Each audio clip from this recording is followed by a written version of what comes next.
OK. Il n'y a pas de problème. Je suis à l'écoute. Okay. Bien, bonjour tout le monde. Bonjour, coach Tafa. Sitou, bonjour. Bonjour à tous les participants.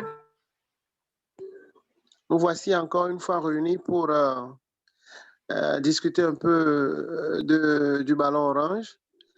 Et hier, c'était coach Tafa qui nous avait parlé du basketball, c'est-à-dire des fondamentaux offensifs. Aujourd'hui, nous allons progresser un tout petit peu en allant dans le sens de tactique offensive. Donc, sans plus tarder, permettez, je passe la parole à mon cher frère Tafa pour qu'il puisse commencer notre présentation de ce soir. Coach Tafa, tu as la parole. Bonsoir à tout le monde, bonsoir. Donc, comme l'a dit coach Fafadi, donc je remercie tout le monde. Aujourd'hui, nous allons commencer la tactique offensive. Donc, ce soir, nous allons essayer d'avancer. Nous avons fait hier tout ce qui est fondamentaux d'attaque. Donc, nous avons fait les mouvements de base. Nous avons fait le tir, la passe et le dribble. Aujourd'hui, nous allons avancer un peu. Qu'est-ce que j'appelle avancer? Nous allons aller dans la conception. La conception, pour moi, c'est à partir de 2 joueurs, 3 joueurs, 4, on va faire ce que j'appelle l'effet tactique. À 2, à 3, aller à 4, jusqu'à 5, parce que le basketball se joue à 5. Mais au niveau mondial, le basketball se joue à 5, mais toute l'organisation va se baser sur des faits tactiques, c'est-à-dire de travail à 2 et de travail à 3. Donc aujourd'hui, nous allons commencer à travailler d'abord sur ce que j'appelle, moi, la continuité en attaque, c'est-à-dire que je ne vois pas le slide, s'il vous plaît. Donc, je ne le vois pas sur l'écran, sur mon écran. Merci beaucoup. Merci beaucoup. Donc, aujourd'hui, nous allons travailler sur le déplacement offensif. Donc, les joueurs, souvent, les jeunes joueurs, ils ont un très, très grand problème. C'est quoi? C'est le jeu en grappe. Ça, tu vois le ballon partir quelque part, tous les enfants vont se ruer vers la balle. Donc, c'est très important d'organiser les jeunes une fois qu'ils ont les b.a-ba du basketball, une fois qu'ils ont appris la passe, le tir, les déplacements et tout ça. Il faudrait faire de la conception à 5, comme je l'ai dit. Donc, on va essayer de disposer les enfants sur un demi-terrain, mais on va les mettre à 5. Comme je dis, le basketball se joue à 5. Nous allons essayer de mettre 5 joueurs sur le terrain. On va les mettre autour des 3 points. Mais nous avons une petite conception ici qu'on appelle l'écartement de base sur un terrain de basket. Donc, on va considérer le joueur qui est seul en haut, c'est la tête. Les deux qui sont sur les côtés, les deux qui sont sur les côtés, ce sont les mains des deux joueurs, et les deux qui sont en bas. Merci beaucoup. Les deux qui sont en bas, ça va être les pieds des joueurs. Donc, c'est comme une personne qui est debout. Nous avons la tête qui est là. Nous avons les deux mains qui sont à côté. Et nous avons les deux pieds qui sont carrément derrière la ligne de fond, les deux pieds. Donc, il faut que les joueurs s'habituent à ça. Ça va les faire rire pour dire que c'est une personne qui est là. Donc, ils sont 5. Ils vont travailler à 5 comme ça. Ça permet au moins d'avoir ce que j'appelle le fondement de base sur le terrain. Maintenant, le ballon, c'est quoi? Ce qu'on enseigne aux enfants, la première chose, ce qu'on appelle le renversement de la balle.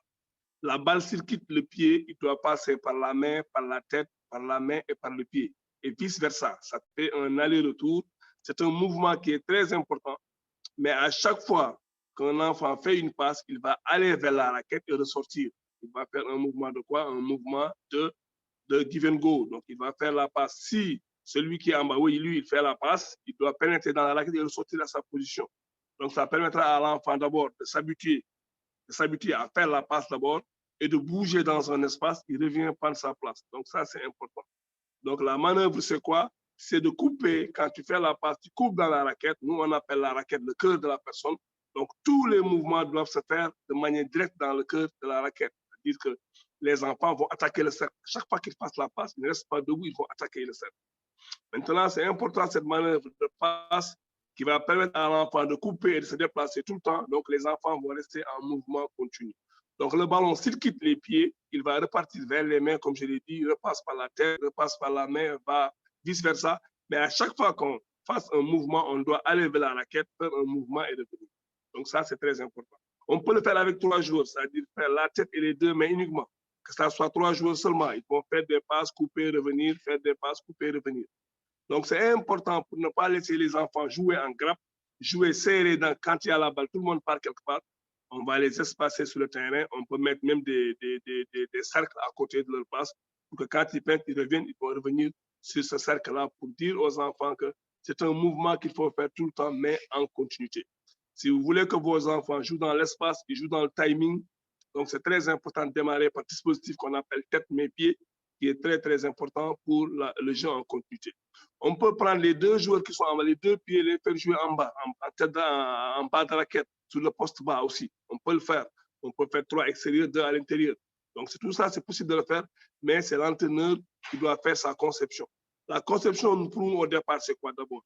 C'est le timing d'abord. Quand le joueur fait la passe, il doit couper dans la raquette, il ne doit pas rester debout. Et deuxièmement, c'est l'écartement de base. Il faut que le jeu soit écarté pour qu'on puisse avoir le 1 contre 1, pour qu'on puisse avoir de l'espace, pour qu'on puisse avoir les écrans, pour qu'on puisse avoir les passes et bas, pour qu'on puisse avoir beaucoup de choses dans la suite.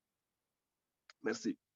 Donc, la première des choses pour moi, pour la conception maintenant dans le basketball moderne, c'est la passe coupe bien la passe et bas. Donc, le joueur numéro 1, s'il fait la passe aux 2, il peut directement couper. Il fait la passe aux 2, il peut directement couper. Il va où? Dans le cœur de la raquette. Très important.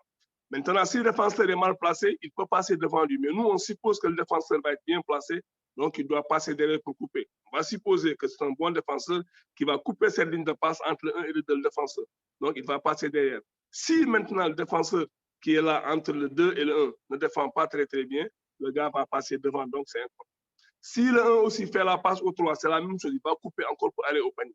Donc, à chaque fois qu'il fasse la passe, il doit couper vers le cœur de la raquette. La passe, elle va actuellement au niveau mondial. Toutes les petites, les grandes équipes, les équipes moyennes jouent tout le temps la passe, elle va ou bien la passe et coupe. Il faut que ça soit un mouvement qu'on enseigne à l'enfant très, très tôt pour que le jeu soit en mouvement. Maintenant, ce qui est intéressant, c'est quoi? C'est de voir quand il va couper, qui va prendre sa place.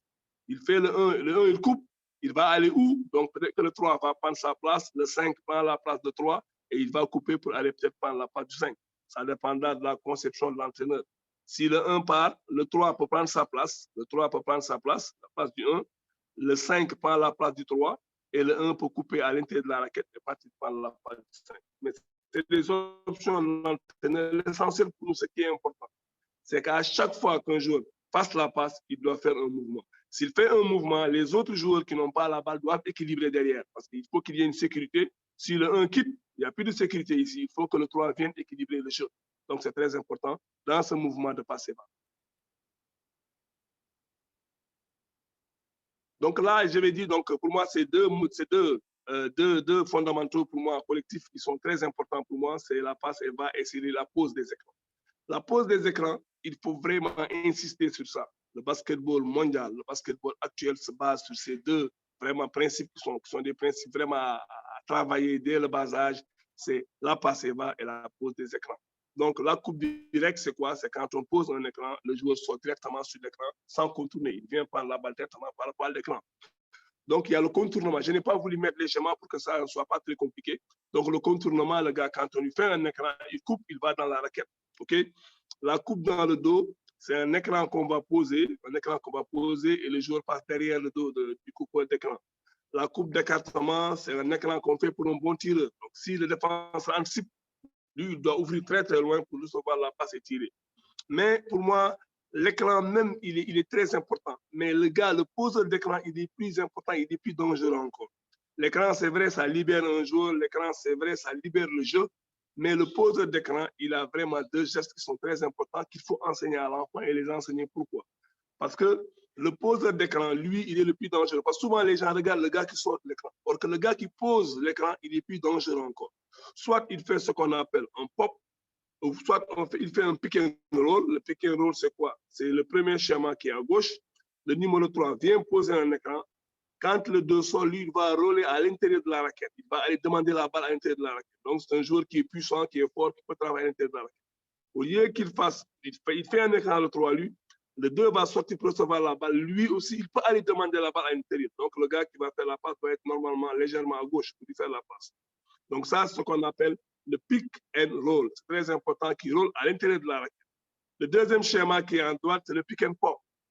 Le 3 qui est là, peut-être qui est un très, très bon shooter, il fait un pic. Le 3, il fait un pic. Au lieu d'aller faire un roll, il va faire un pop. Il va ouvrir à l'extérieur pour prendre le tir. Parce que c'est un joueur qui est très, très fort au tir. Donc, l'écran, comme je l'ai dit, dans le basketball moderne, il est important et pour le poseur d'écran et pour le receveur d'écran. Tout le monde va en bénéficier. Donc, c'est important de l'enseigner à l'enfant, de lui expliquer pourquoi il doit rouler ou bien pourquoi il doit popper. C'est important. Donc, les pots des écrans, dans la conception collective, je dis bien collective, ces deux choses-là sont très importantes. C'est la passe EVA actuellement au niveau mondial qui est vraiment trop utilisée et les pics. Les pics sont les écrans avec maintenant le roll ou bien le pop. Merci. Donc maintenant, je vais y aller un peu dans le poste de jeu. Le poste de jeu, pour moi, c'est quoi? C'est la spécialisation. Mais comme je l'ai dit, il ne faut pas le faire très, très tôt. On peut le faire à partir de 15 ans dans certains pays, 16 ans, 17 ans, on peut le faire. Mais dans la conception de jeu, tous les joueurs aujourd'hui au basket doivent avoir comment on appelle ça encore, des postes. Mais les postes, je dis bien, il ne faut pas spécialiser très tôt. Évitons de spécialiser nos jeunes très, très tôt. Donc, pour moi, il y a deux niveaux de postes. Il y a des postes, comme je l'appelle, extérieurs et il y a des postes intérieurs. Les postes intérieurs, pour moi, les postes extérieurs, pour moi, c'est le meneur, c'est l'arrière et c'est l'ailier. Les postes intérieurs, pour moi, c'est quoi? C'est le pivot et l'ailier fort. Il y a un premier poste qu'on appelle le meneur, c'est le numéro 1, qui est le number 1, le numéro 1, qui on appelle le point guard, qui est d'abord un joueur très intéressant au niveau de la conception du jeu. Dans la conception du jeu, il faut qu'il y ait un relais de transmission entre l'entraîneur et les joueurs qui sont sur le terrain.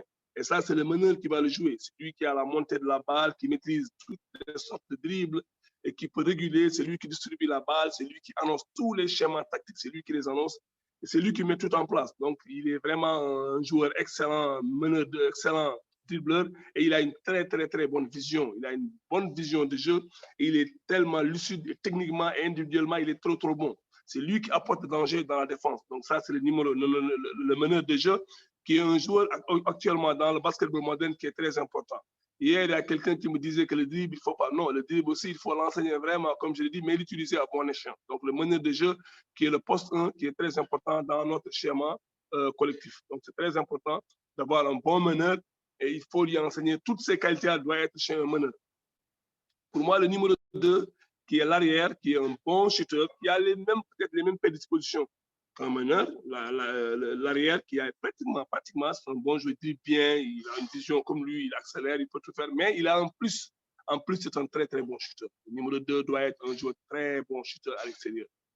Il a les mêmes qualités que le meneur, oui, mais avec une grande dextérité. Lui, il peut, de temps en temps, il peut pénétrer, il peut le faire. Il est un peu plus grand que le meneur, donc mais il peut travailler, comme je dis au basket, c'est des polyvalences. L'arrière peut de temps en temps jouer meneur, le meneur peut jouer arrière.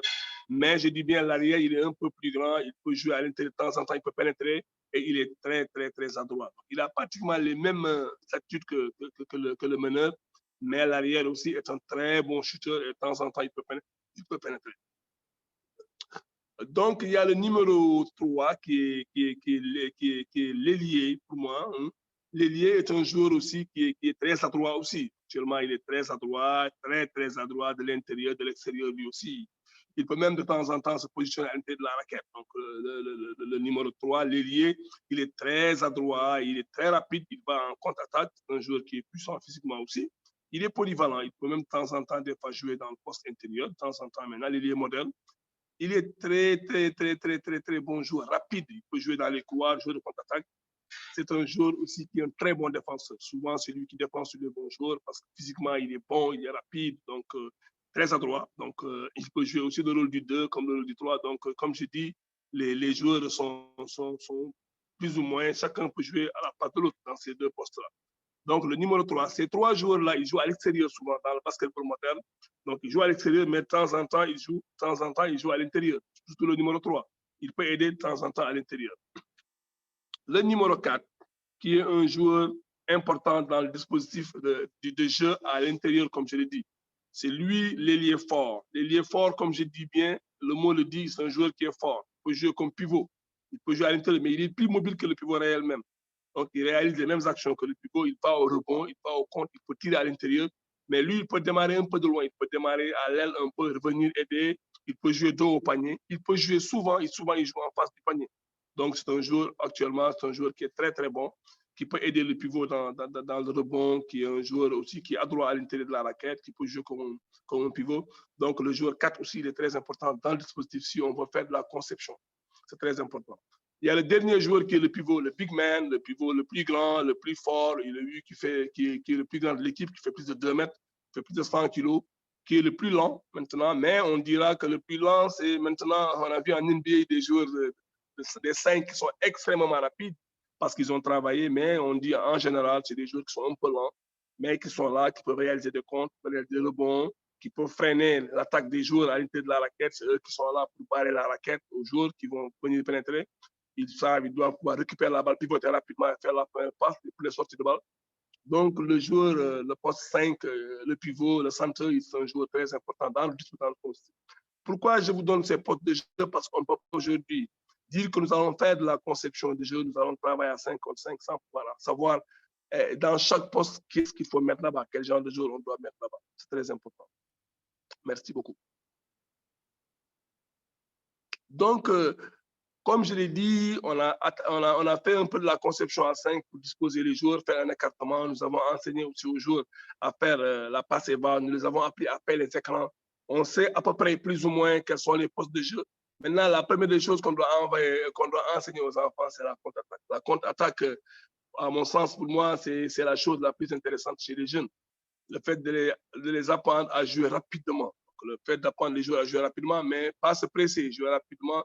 Le basketball est un jeu rapide. Donc, nous, ce que nous cherchons, c'est de prendre le bon, de faire une première passe et de marquer le panier. C'est ça qu'on cherche dans le basketball.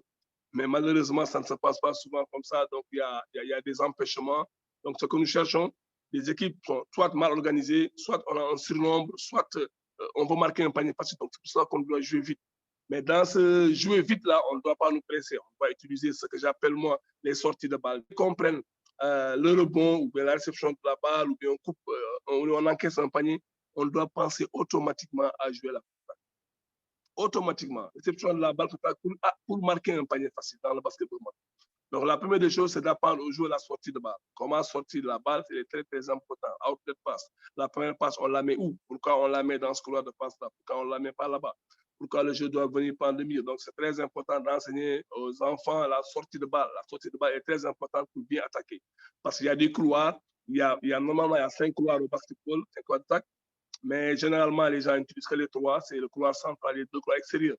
Il y a les 2 couloirs intermédiaires qu'on utilise pour les trailers qui vont venir, mais on ne va pas nous compliquer. On va être très, très simple. Donc, les sorties de balle sur les couloirs, c'est très important. Pour remonter la balle facilement, il faut que tout le monde occupe le bon couloir de contre-attaque. Sinon, il y aura embouteillage. Donc, c'est important de récupérer la balle, sortir la balle, utiliser le bon couloir. Après, maintenant, on va faire la troisième des choses, c'est quoi? C'est la quatrième chose, pardon, c'est quoi? C'est la gestion des surnombrements. Gérer, par exemple, le 2 contre 1 en attaque, ou bien 1 contre 0, le 3 contre 2, le 4 contre 3. Donc, tout le temps, quand il y a un surnombrement, il faut attaquer rapidement pour marquer le panier avant que la partie se mette en place. Le surnombrement nous permet de marquer un panier facile pour ne pas que les joueurs reviennent. Donc, si on fait tout ça et qu'on n'arrive pas à marquer le panier, donc qu'est-ce qu'on va faire? On va faire une transition.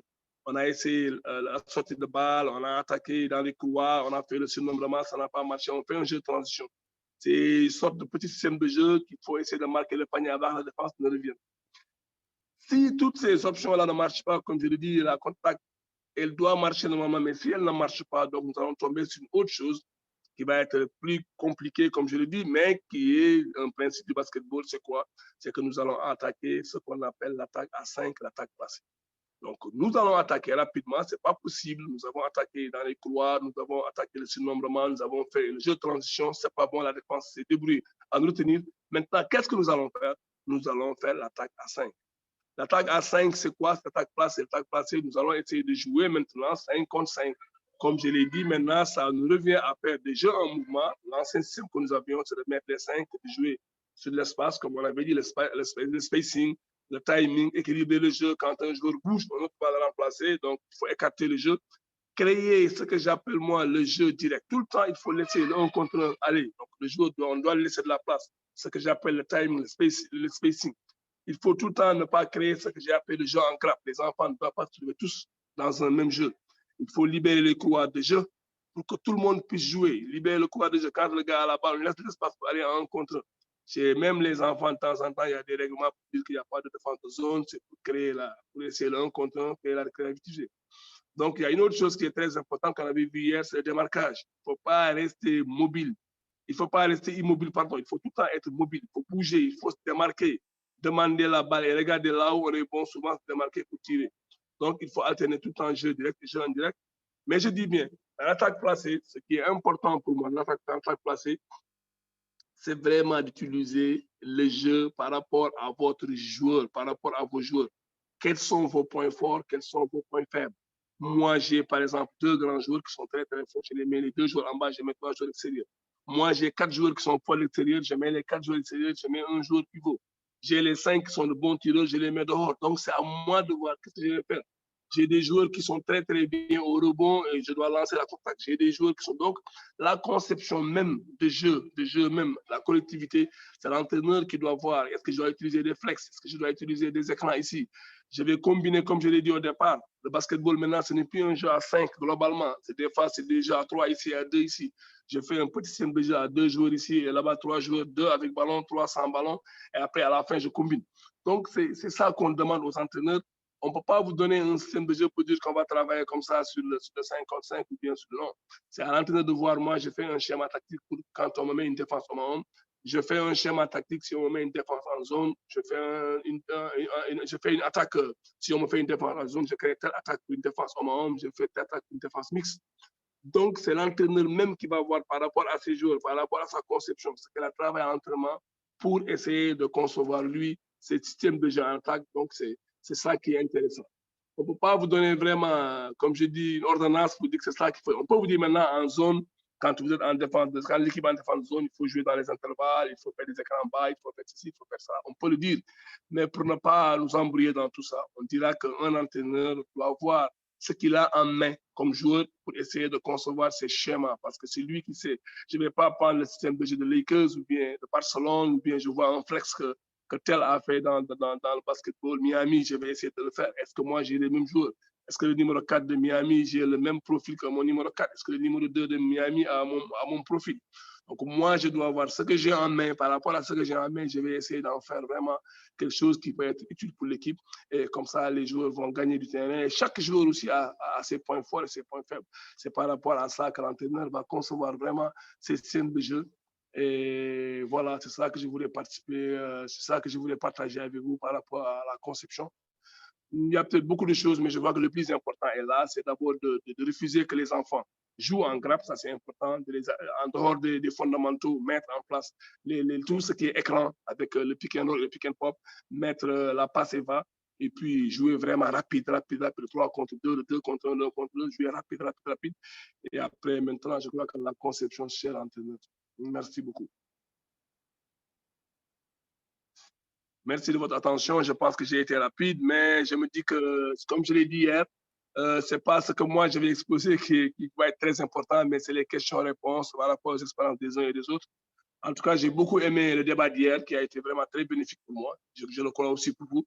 Et j'espère qu'aujourd'hui aussi, on va mieux partager. Merci de votre compréhension et merci de votre attention. Et merci beaucoup, je suis là. On va discuter encore comme hier. Merci beaucoup. Et à vous, M. Fafadi. Merci beaucoup.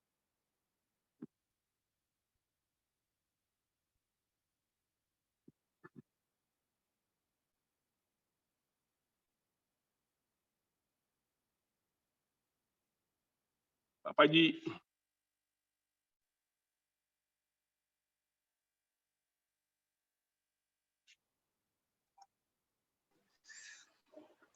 Allô? Oui? Allô? Allô, oui. Oui, je dis merci pour ta prestation et j'ai voulu t'arrêter un tout petit peu pour que tu puisses réduire le débit pour me permettre à Sonia de faire la traduction. Je ne sais pas, je crois que tu as un peu oublié aussi.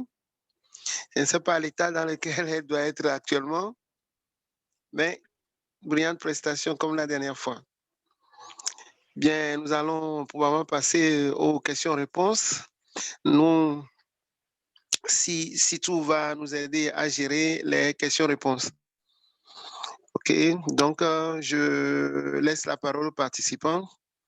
pour les questions-réponses. Sitou, tu es là? Oui, je suis là, coach. OK. S'il y a des questions, Tafa va prendre les questions.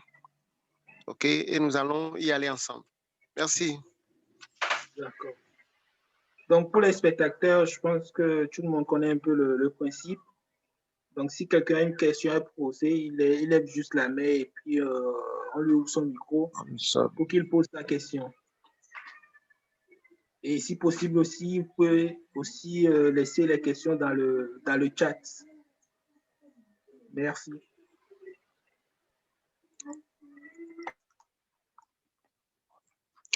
Oui, des questions?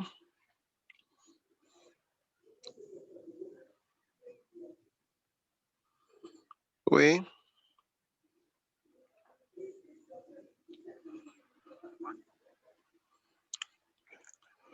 Oui, est-ce qu'il y a...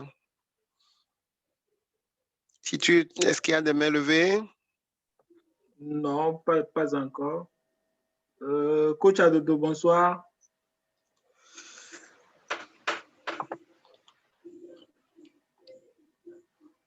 Oui, bonsoir. Question, partage, complément. Ouais, je vous écoute, je poserai mes questions et je partagerai mes expériences tout à l'heure. D'accord. OK.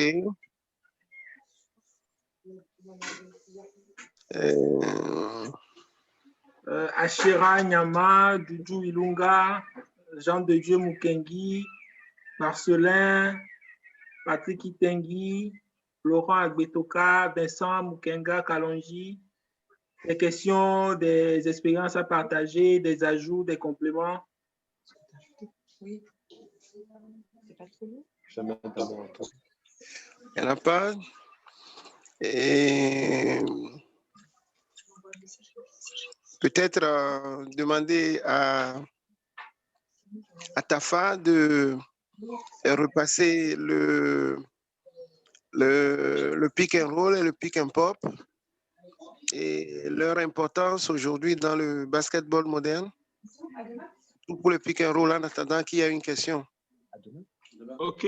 OK. Une fois que j'ai donné cadeau aux enfants le soir. Et t'as intérêt d'être en forme demain soir.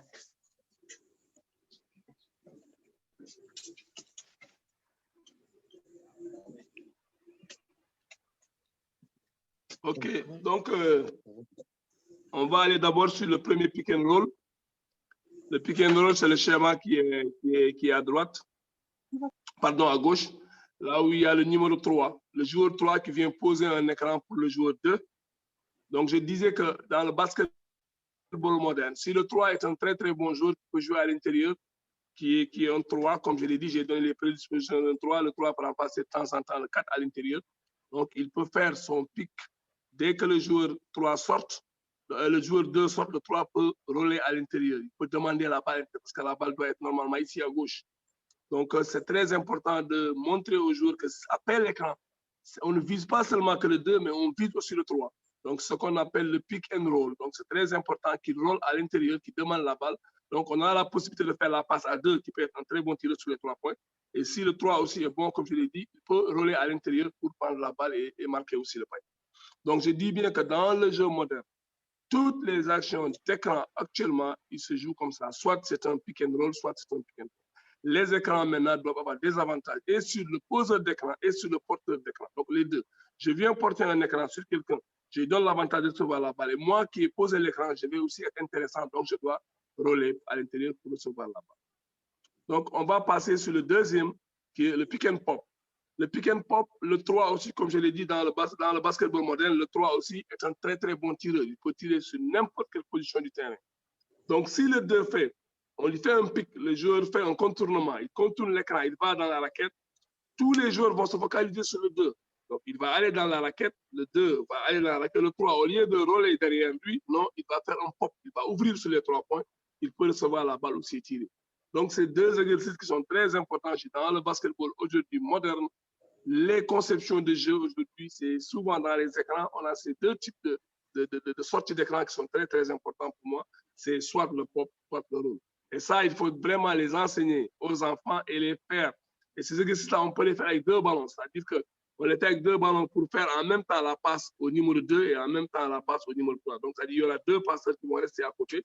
Dès l'instant que le 3 passe l'écran, il sort sur les 3 points. Le 2 qui va dans la raquette, le 2 reçoit la balle dans la raquette pour tirer et le 3 reçoit un deuxième ballon sur les 3 points pour tirer. Donc, je dis bien que les écrans aujourd'hui, dans le basketball moderne, il faut vraiment les enseigner aux enfants et je crois que c'est la clé du basketball. Merci beaucoup. Oui, est-ce qu'il y a des questions? On a une question. Il y a Patrick Kitengi qui a levé la main. Oui. Patrick Kitengi, c'est bon, vous pouvez activer le micro. Ok, là, ça va? Oui, ça va, on vous entend. Ok, encore une fois, merci pour ce séminaire. Vraiment, c'est très bien. Nous dirigeons, mais c'est aussi très intéressant de savoir ce qui se passe par rapport à la technique. Alors, il y a ce qu'on appelle en anglais un flare screen. Parmi ce que vous nous avez présenté ici comme pose d'écran, lequel est le flare screen, comme on l'appelle en anglais? La coupe d'écartement. C'est la coupe d'écartement. Ok, flare screen, c'est la coupe d'écartement. C'est pour les joueurs tirés de 3 points qui vont s'écarter en bas. Souvent, ils vont tromper les gens vont croire qu'ils vont être dans la raquette et ils vont ouvrir de l'extérieur pour tirer. Donc, on appelle ça un écran d'écartement. Ok, j'essaie de me retrouver parce que j'ai beaucoup plus de maîtrise basket anglophone par rapport au basket francophone. Je parle de langue, quoi. Mais ok, coupe d'écartement, oui. Merci. Il faut utiliser le WABC Level 1. Il y en a en anglais, et il y a tout ça à l'intérieur. De bons schémas, de très très bons. Je n'ai pas voulu utiliser les schémas parce que je me disais qu'il n'y avait pas beaucoup d'entraîneurs, c'était pour les journalistes. Donc j'ai juste donné les noms. Mais quand vous allez utiliser le WABC Level 1 en anglais, vous allez tout voir clairement, très très bons schémas qui vont vous expliquer vraiment les flares, les écrans, les flares d'écran, vous allez tout voir à l'intérieur. Ok, non, c'est compris. Merci. Je disais que pour moi, le basket en français, c'est ce qui est nouveau. Alors j'essaie de m'adapter par rapport aux termes en français. Ok. En tout cas, pardon, Fafadi, vous avez vu... j'ai compris Fafadi, ce qu'il vous... Oui. Oui, mais dis-lui que nous, le document que nous avons, il est en français. Mais il ne fait pas foi. C'est le document anglais qui fait foi. Ça a été traduit et la traduction n'est pas originale. Attention. Okay. Donc, utilisez les mots en anglais, restez dans les mots en anglais. Je crois que c'est mieux. Voilà, c'est ça. Okay. Je suis d'accord. D'accord, c'est compris. Je valide. Ok. Coach Adodo, vous avez la parole. Oui, bonsoir à tout le monde. Bonsoir, Coach Tafa. Excusez-moi, j'étais en séance et je suis même en voiture. Là, je rentre pour vous rejoindre. Donc, j'ai suivi un peu l'intervention sur le pick and roll, pick and pop et pick and flare. Mais j'avais une question, mais je vais plutôt faire un petit ajout par rapport à la question du coach Kitengi. Oui. C'est que je pense qu'au niveau des entraîneurs, après peut-être Coach Tafa va me dire ce que Coach Fafadi aussi a dit, c'est qu'il faut que les entraîneurs maîtrisent les thèmes dans les 2 langues. Parce qu'aujourd'hui, on est confronté à quelque chose, c'est qu'on est sur des joueurs qui vont être peut-être, ils viennent de pays anglophones, tout et tout. Il faut que nous, on soit capables, en tant qu'éducateurs et entraîneurs, de maîtriser les 2 thèmes pour qu'on soit capable d'expliquer. Parce que si on maîtrise que le français et que ce soit l'anglais, on est mal parti. Et ça va être aussi, je ne sais pas si le YWC, c'est ça, hein, Côte Tafa? Oui, le WC. Voilà, est-ce qu'ils ont déjà un programme là-dessus ou pas? Mais je pense qu'il faut déjà maîtriser les 2 thèmes des 2 côtés. en anglais et en français. Je vais devoir te répondre. Oui, oui. Coach Adodo. Oui. Coach Adodo, je crois que maintenant, au niveau de WABC, ils ont validé 4 langues. Il y a 4 langues de stage. On peut faire en français, en anglais, en espagnol, et je crois qu'il y a une 4e langue, j'ai oublié. Mais je vais vous dire quelque chose. Oui. Tous les documents sont faits en anglais, mais ils sont traduits. Et je vous dis carrément qu'ils ont été mal traduits. Il y a une mauvaise traduction. Donc, comme tu as dit, je te rejoins. La traduction française. Les apprendre en anglais. Vaut mieux les apprendre en anglais. Comme tu le dis, moi, j'ai beaucoup de difficultés actuellement. J'ai fait des cours d'anglais. J'ai fait des séminaires en anglais où j'ai eu beaucoup de problèmes. Donc, je te rejoins. Il faut que les gens s'efforcent à parler l'anglais. Ça, je vous le garantis. Il faut s'efforcer à parler l'anglais. C'est vraiment la langue universelle. Je ne sais pas faire une promotion pour la langue anglaise. Moi, je ne parle pas anglais très, très bien. Mais je dis que les vrais termes sont en anglais. Vraiment, il faut les apprendre en anglais. Merci de ta contribution, coach Adodo. D'accord. Il y a coach Fafadi qui voulait dire quelque chose avant que je... Non, c'est juste préciser ce que coach Tafa est en train de dire, quoi. La traduction que nous avons en français n'est pas encore assez, c'est pas assez précise, quoi. OK, ça tâtonne des fois. Donc, le mieux, c'est de maîtriser pour l'instant les termes originaux qui sont contenus dans le document qui a été bien fait en anglais. C'est ça, c'est un peu ce que je voudrais dire. Oui, oui. Okay. Mais aujourd'hui, c'est normal. Aujourd'hui, c'est normal que, bon, pour être un bon coach, c'est 2 outils, hein, l'informatique et puis l'anglais, comme on le dit. Ouais. D'accord. Et ma question, c'était de savoir, que ce soit en Mauritanie ou en Afrique ou au Congo, vous commencez pas à travailler les écrans à partir de quel âge?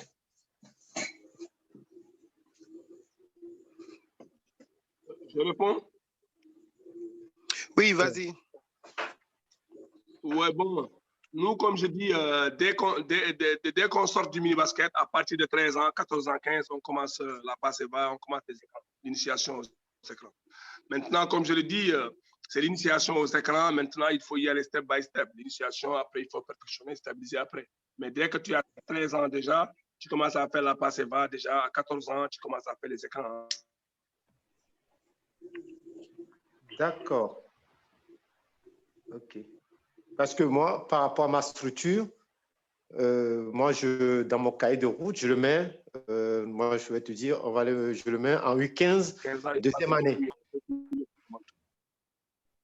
Pardon? Je dis, dès à 14 ans, on commence à faire les écrans. 14 ans. D'accord. Donc, oui, il y a un peu de précocité chez vous que chez ce que moi, je propose dans ma structure. Oui, et coach Adodo. Oui. Tu sais, ce qui nous oriente de plus en plus, c'est toujours le document WABC. Hein. Puisque l'enfant qui sort déjà du mini-basket et qui va vers le niveau 1 du WABC doit savoir du point de vue tactique le give and go. OK. Est-ce que tu vois? Et automatiquement qu'il l'a, c'est mieux pour lui de lui associer tout de suite l'apprentissage progressif de l'écran. D'accord. Là. Oui. Et c'est peut-être l'âge de la sortie du mini-basket qui pose problème avec ta structure à ton niveau. Oui, coach. Dans le level 1, quand je fais mes stages, j'enseigne et la pose des écrans et comment défendre sur les écrans. Et ça, c'est le U14. Le level 1, il ne traite que les U14. Donc, on enseigne et la pose des écrans et comment contrecarrer comment défendre sur les écrans. D'accord. On fait les glissements, on fait le hedging, on fait tout ce qu'il y a comme défense sur les écrans, on les fait en 14. Donc, l'enfant doit maîtriser les poses des écrans, il doit maîtriser comment défendre sur les écrans. Il doit maîtriser comment défendre sur la passe et va, comment il faut bumper, tout ça, il doit maîtriser ça, l'enfant avant 14. Dans le level 1, l'enfant, il fait tous les b.a.-ba du basketball avant 14. Maintenant, comme tu dis, chaque pays a, mais maintenant, nous voulons, dans le ici, nous voulons que dans tout le monde, parce que maintenant c'est universel, il faut que tous les pays travaillent avec le WABC Level 1, qui permet de faire les écrans, la passe EVA, comment défendre sur les écrans, comment faire le pick and pop, le pick and roll. Maintenant, je ne dis pas très poussé, mais au moins ils font de l'initiation, ils ont tous les termes. Et on dit en plus que l'enfant, comme tu l'as dit tout de suite, doit comprendre les termes. Les termes, Oui. qu'est-ce que ça veut dire flyer l'écran, qu'est-ce que ça veut dire give and go, qu'est-ce que ça veut dire la passe EVA. L'enfant doit le comprendre. Ce n'est pas seulement le coach, même l'enfant qui apprend doit le comprendre. Et ça, c'est important dans l'enseignement actuel. On demande aux entraîneurs d'insister sur l'appellation même pour que l'enfant le comprenne. S'il va au Mali, s'il va en Chine, s'il va aux États-Unis, il comprend ce que l'entraîneur dit, donc c'est facile pour l'enfant. Merci beaucoup. D'accord. Il y a une question dans le chat de Achera Nyama. Il dit Oui. Merci à tous les panélistes pour le partage de connaissances. Ma question est la suivante. Comment aider les enfants qui, lors des entraînements, appliquent très bien les différents schémas de jeu, mais qui, arrivés en compétition, se perdent et ne se retrouvent pas?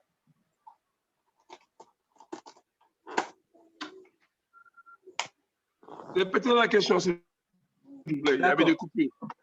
Okay. Comment aider des enfants qui, lors des entraînements, appliquent très bien les différents schémas de jeu, mais qui, arrivés en compétition, se perdent et ne se retrouvent pas?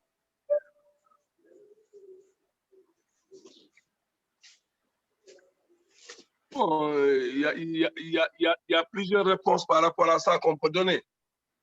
Donc, la première réponse, c'est que l'entraîneur peut mal évaluer ses joueurs. Il peut croire que les enfants ont compris, alors qu'ils n'ont pas très bien compris. Ça dépend, c'est possible.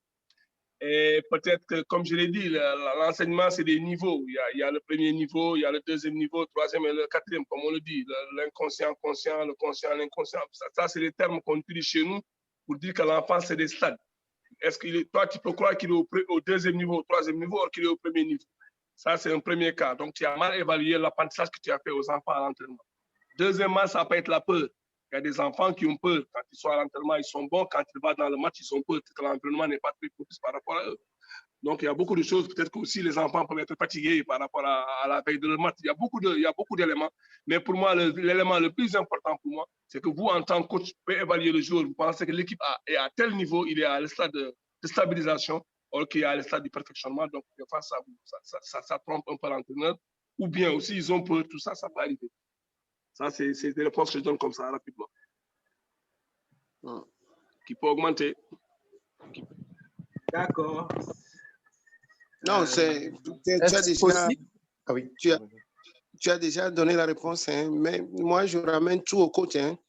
C'est le coach qui doit avoir assez de tact, assez de timing pour voir un peu ce qui se passe avec ces éléments le jour du match et comprendre par rapport aux séances d'entraînement ce qui va, ce qui ne va pas et pour justifier du comportement des joueurs sur le terrain lorsqu'ils vont avoir des matchs.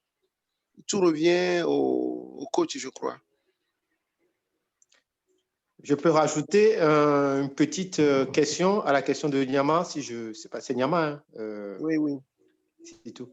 Est-ce que en tant que coach, peut-être, moi je suis, coach Fadi me connaît maintenant, je suis toujours dans le partage de ce que je rencontre et mes expériences. Ouais. Et je vais parler de création. On parle d'enfant, hein, coach Tafa. On est d'accord, on est toujours dans le U14. Hein. U14. Oui, U14. Oui. Est-ce que nous, je me mets dedans parce qu'on est ensemble. Est-ce qu'on parle de création aussi? Parce que coach Fafati vient de dire, ça ramène tout au coach. Mais est-ce qu'à un moment donné, il n'y a pas un esprit de création chez les jeunes que parfois on oublie? Et qu'on peut peut-être insérer, on peut mettre des schémas, 10 000 schémas, mais à un moment donné, on oublie que les enfants sont sur le terrain, nous on est sur les côtés. Et que la perception de ce que nous on a sur le côté et que les enfants ont sur le terrain, ce n'est pas la même chose.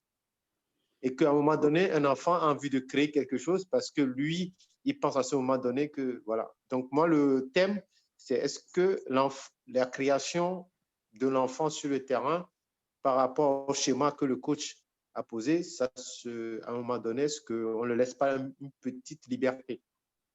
Je rajoute une question à la question de Nyama. Oui, bon. Moi, je dirais que la question de réflexion, pour moi, c'est à l'entraînement. C'est-à-dire que quand vous faites des schémas à l'entraînement, vous avez le droit de faire des schémas, vous faites des schémas, les enfants répètent, mais à la fin, il faut créer des questions de réflexion à la fin de l'entraînement. Comment vous voyez le système de jeu? Est-ce que vous retrouvez? Est-ce que vous ne retrouvez pas?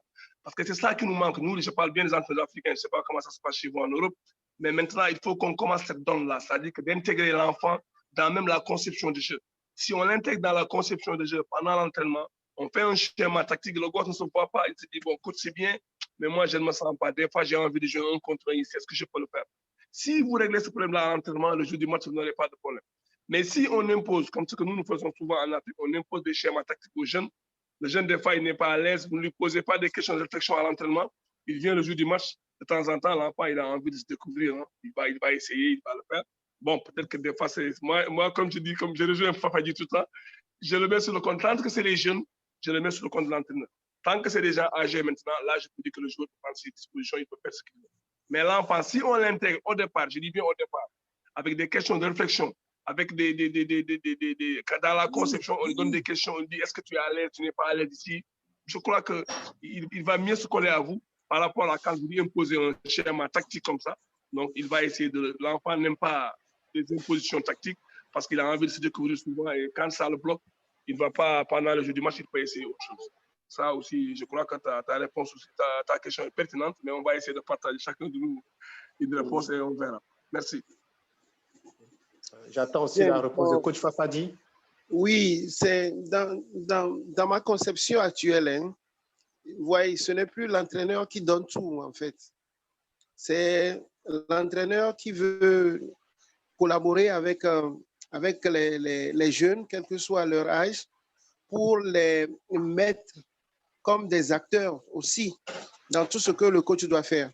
C'est vrai, le coach ne doit pas oublier qu'il est coach, mais il doit faire en sorte que les idées ou bien l'intelligence du joueur ou bien du jeune soit aussi, apporte quelque chose à ce qu'il doit faire.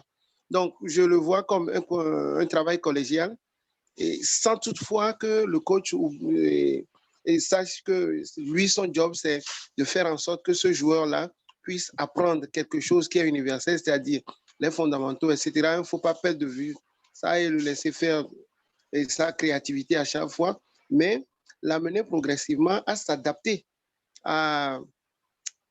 au jeu et à permettre à ce que le mouvement collectif que le coach a prévu ne soit pas mis en branle, ne soit pas faussé. Mais aujourd'hui, je milite beaucoup plus pour la conception où il va y avoir une certaine collaboration, une certaine participation directe du joueur, quel que soit son âge, à la conception au jeu qu'on veut lui faire demain. Donc voilà un peu comment je conçois la chose aujourd'hui. D'accord. D'accord. Moi aussi, j'ai une question par rapport au schéma tactique. Ma question est la suivante. Bon, vu le contexte africain, entre guillemets, qui fait que nos joueurs jouent, mais sont beaucoup plus occupés par leur emploi, par le boulot.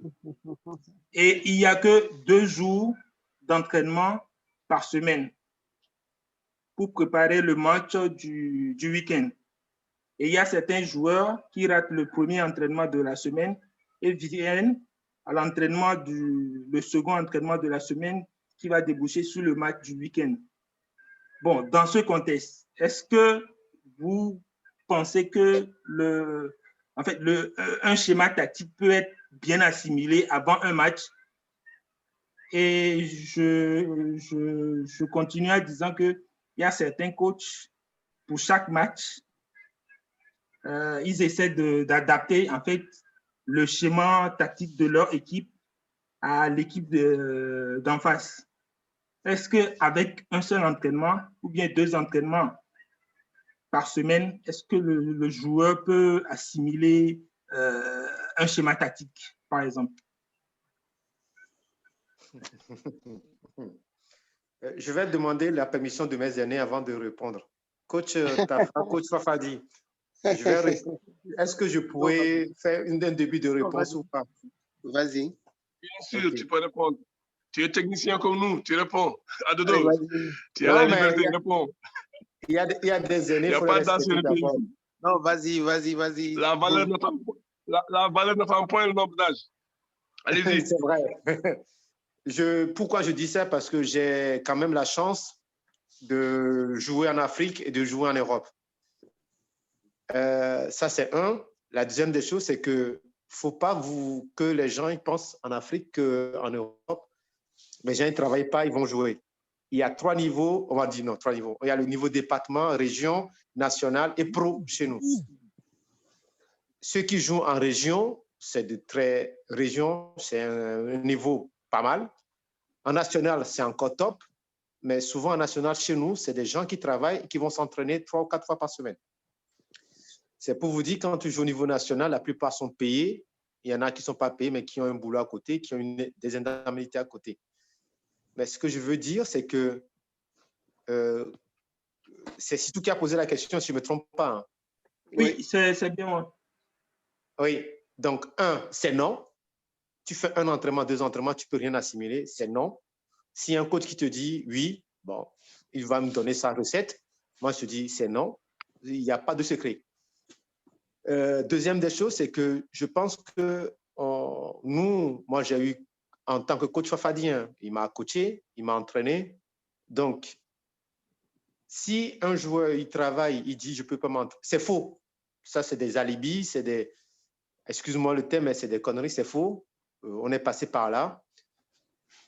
Après, je pense qu'il y a des équipes qui passent sur autre chose, c'est-à-dire on a peut-être le championnat national, on a vu, on a 3 semaines à préparer ça, on fait 3 jours par semaine d'entraînement pour préparer, on a un truc butoir. Donc oui, tu as des joueurs intelligents, tu vas arriver, tu as des joueurs moins intelligents, qui ont moins de pattes, ça ne va pas arriver. Il n'y a pas de secret, c'est tout. Il n'y a pas de secret du tout. Si tu ne t'entraînes pas, il n'y a pas de résultat. Donc, il ne faut pas qu'on te dise, oui, ça peut arriver, ça peut marcher. Non, ça ne marchera pas. Ça va être du bricolage. Aujourd'hui, je pense que nous, en tant que techniciens, on est plus sur du bricolage. On est sur vraiment de la formation et du tactique plutôt, où on va à un moment donné aller du haut niveau. Et du haut niveau, si tu veux aller là-bas, il faut plusieurs entraînements. Voilà. Merci beaucoup, mes grands frères. Oui. Oui, merci. Moi, je suis exigeant là-dessus. Je n'encourage pas ce qui ne va pas. Moi, bon, si on programme par exemple 2, 3, 4 entraînements par semaine, celui qui doit faire le match doit pouvoir être dans le schéma qui a été travaillé à l'entraînement et qui doit être dupliqué au match. Sinon, il y a quelque part quelque chose qui ne va pas. Donc, il faut quand même une certaine exigence. C'est vrai, les gens vont travailler, mais on a besoin de ceux qui veulent jouer aussi. C'est un peu dur pour moi, mais moi, je suis très exigeant là-dessus si je veux travailler dans ces conditions-là. Le joueur qui a fait même 2 séances d'entraînement par semaine, en principe, ne peut pas maîtriser ou bien faire en sorte que le principe d'attaque soit bien huilé et pour qu'il puisse l'utiliser avec une certaine efficacité lorsqu'on va faire un match. Donc, il faut quand même diminuer le plus possible le risque qu'on prend à vouloir faire jouer ceux qui ne s'entraînent pas que de leur permettre d'aller faire du n'importe quoi sur le terrain. Et vous, en tant qu'entraîneur, vous souffrez sur les bancs parce qu'il y a du n'importe quoi sur le terrain. Moi, je n'aime pas me mettre dans ces conditions-là généralement. Voilà un peu ce que moi, je voudrais dire. Oui, merci. Merci à coach Adodo, merci à Fafadi. Je pense que vous avez répondu. Hein. Maintenant, je vais y augmenter une autre chose pour être encore plus dur. Moi, je pense que la tactique et la stratégie, ça se prépare à long terme. Je ne parle même pas de 4 fois par semaine, 2 fois par semaine. Je parle du début de la planification. Un club qui se veut très, très sérieux, un club qui veut travailler vraiment, qui veut gagner un championnat, qui veut créer une équipe, doit faire une planification. Une planification, au moins, je parle d'un macro, une année au moins, j'ai un championnat, je dois préparer mon club, je dois faire une phase préparatoire. Dans la phase préparatoire, qui est divisée aussi en 2 parties, il y a la partie spécifique. Dès qu'on démarre la partie spécifique, on doit commencer à faire rentrer des stratégies et tout ce qui est tactique. Donc, la tactique doit se préparer même en amont, doit se préparer 2 mois avant, 3 mois avant même d'arriver au match. Les matchs, maintenant, c'est des petites modifications par rapport à telle équipe, je vais régler. Mais un joueur qui ne vient pas, je ne parle même pas de l'entraînement, qui ne vient même pas toute la saison, il ne peut même pas venir dire qu'il va prétendre jouer en scène de jeu. Parce que les scènes de jeu, ça doit être huilé. Il faut les mettre dans les matchs de préparation, il faut les faire dans les débuts de saison. Maintenant, de match en match, on peut de temps en temps modifier pour voir par rapport à telle équipe, quelle est la stratégie qu'il faut mener. Donc, pour dire, je rejoins coach Adodo, je rejoins coach Fafadi, un joueur qui n'a pas le temps, il n'a qu'à rester chez lui. Je préfère prendre un joueur qui vient tout le temps à l'entraînement, qui est moins que de prendre un joueur excellent et qui ne vient pas à l'entraînement. Parce que si ce joueur-là est absent pendant que vous travaillez votre stratégie, le jour du match, vous allez voir n'importe quoi. Donc, essayez au moins de commencer très tôt vos stratégies dès l'entraînement spécifique, dans la phase préparatoire, avant les compétitions, dans vos matchs préparatoires, vous commencez là-bas d'insister sur la stratégie. Parce que c'est difficile à maîtriser, donc ça demande beaucoup de temps. Il faut vraiment insister par rapport à ça. En tout cas, ta question est pertinente. Je sais qu'en Afrique, il y a des problèmes comme ça, des jours qui disent, oui, moi, je n'ai pas le temps, j'ai un jour, 2 jours. Si l'équipe a 4 séances d'entraînement, si tu ne te présentes pas 3 fois, je pense que tu ne dois même pas jouer. On peut accepter une fois d'absence, une absence, d'accord, mais 2 absences par rapport à 4 entraînements, je crois que c'est 50%. Laisse les autres la chance de jouer. Je crois que c'est ça. Il faut être très dur par rapport à ça. Je crois qu'il faut insister sur le fait de faire la préparation tactique très tôt et insister sur la répétition. Et les joueurs doivent être présents parce que c'est une chose très complexe à maîtriser. Merci. Je suis d'accord avec vous. Sitou, est-ce qu'il y a d'autres questions? Non. C'est comment? On n'est que 6 aujourd'hui ou c'est que les gens ne veulent pas parler? Je crois que les gens ne veulent pas parler. Parce que je vois que les gens nous écoutent, mais moi, j'aimerais bien... C'est pas comme hier. Hein? Hier, c'était chaud, hier nuit. Ben oui, c'est bien. Moi, j'ai bien aimé hier. Ça serait bien oui, que les gens... Hier, j'ai kiffé. Hier, j'ai kiffé. Hein? Ça m'a fait bouger hier. C'était bien. Ben oui, aujourd'hui, c'est un peu mou. Aujourd'hui, c'est mou. Est-ce que, est-ce que c'est parce qu'on parle trop technique que ça peut-être ça gêne les gens? Les journalistes, il faut qu'ils nous disent, il faut que les gens nous posent des questions, qu'on soit plutôt peut-être terre à terre, qu'on va plutôt sur autre chose qui peut aussi les aider dans le partage. Parce que nous, on se pose des questions entre techniciens, peut-être que ça les intéresse pas. Pourtant, coach Adodo, j'ai évité le maximum les schémas. J'ai évité le maximum les schémas pour ne pas décourager les gens. Parce que c'est que nous, on est en présence des journalistes. Donc, j'ai diminué tout ce qui est schéma pour que les gens puissent communiquer. Et vraiment, dans un français terre à terre qui n'est pas tout technicien. Je pense que c'est ça qui va pousser tout le monde à parler. S'il y a beaucoup de gens, bien sûr, dans le groupe, je ne sais pas comment ça se passe. Oui, on a assez de participants quand même. Il y a 8 participants. Mais je ne sais pas pourquoi ils ne posent pas de questions. Ou peut-être qu'ils n'en ont pas. Parce que j'ai eu peur. J'ai eu peur parce que entre Coach Fafadi et Coach Tafa et moi, on est tellement dans la technicité que j'ai peur que les gens, s'il y a beaucoup de journalistes, ils se disent ben, on est où là quoi. Donc c'est pour ça que je me suis inquiété un peu quoi. D'accord. Je pense qu'il y a Luamba Baleteka qui a une question. D'accord. Bonsoir. Ce n'est pas une question, ce n'est pas que on ne comprend pas la technicité, non. Si le message est bon, bien évidemment on acquiesce. Mais bien sûr qu'on a toujours à dire. Selon moi, travailler, plutôt parler de tactique avec les jeunes, c'est un peu, disons, imposer une tactique, venir imposer des schémas aux enfants. C'est, disons, j'appelle ça une violation de conscience. Ce que l'on peut faire, c'est rester dans les fondamentaux, travailler les fondamentaux. Maintenant, à chaque fois qu'il y a une difficulté, les enfants vont trouver, disons, voilà, vont chercher à trouver une solution. Nous sommes chez les jeunes. Donc, chez les jeunes, dans ma conception, on ne peut pas imposer des schémas. Je n'aime pas ça. Je reste d'abord fondamentaux. Et ces fondamentaux-là aussi ont des limites. Ces limites, ce sont lesquelles? Le manque de réalisme. Ce n'est pas à moi de créer un réalisme chez les enfants, mais plutôt les pousser à, disons, à devenir réalistes eux-mêmes. C'est vers là où moi je les pousse.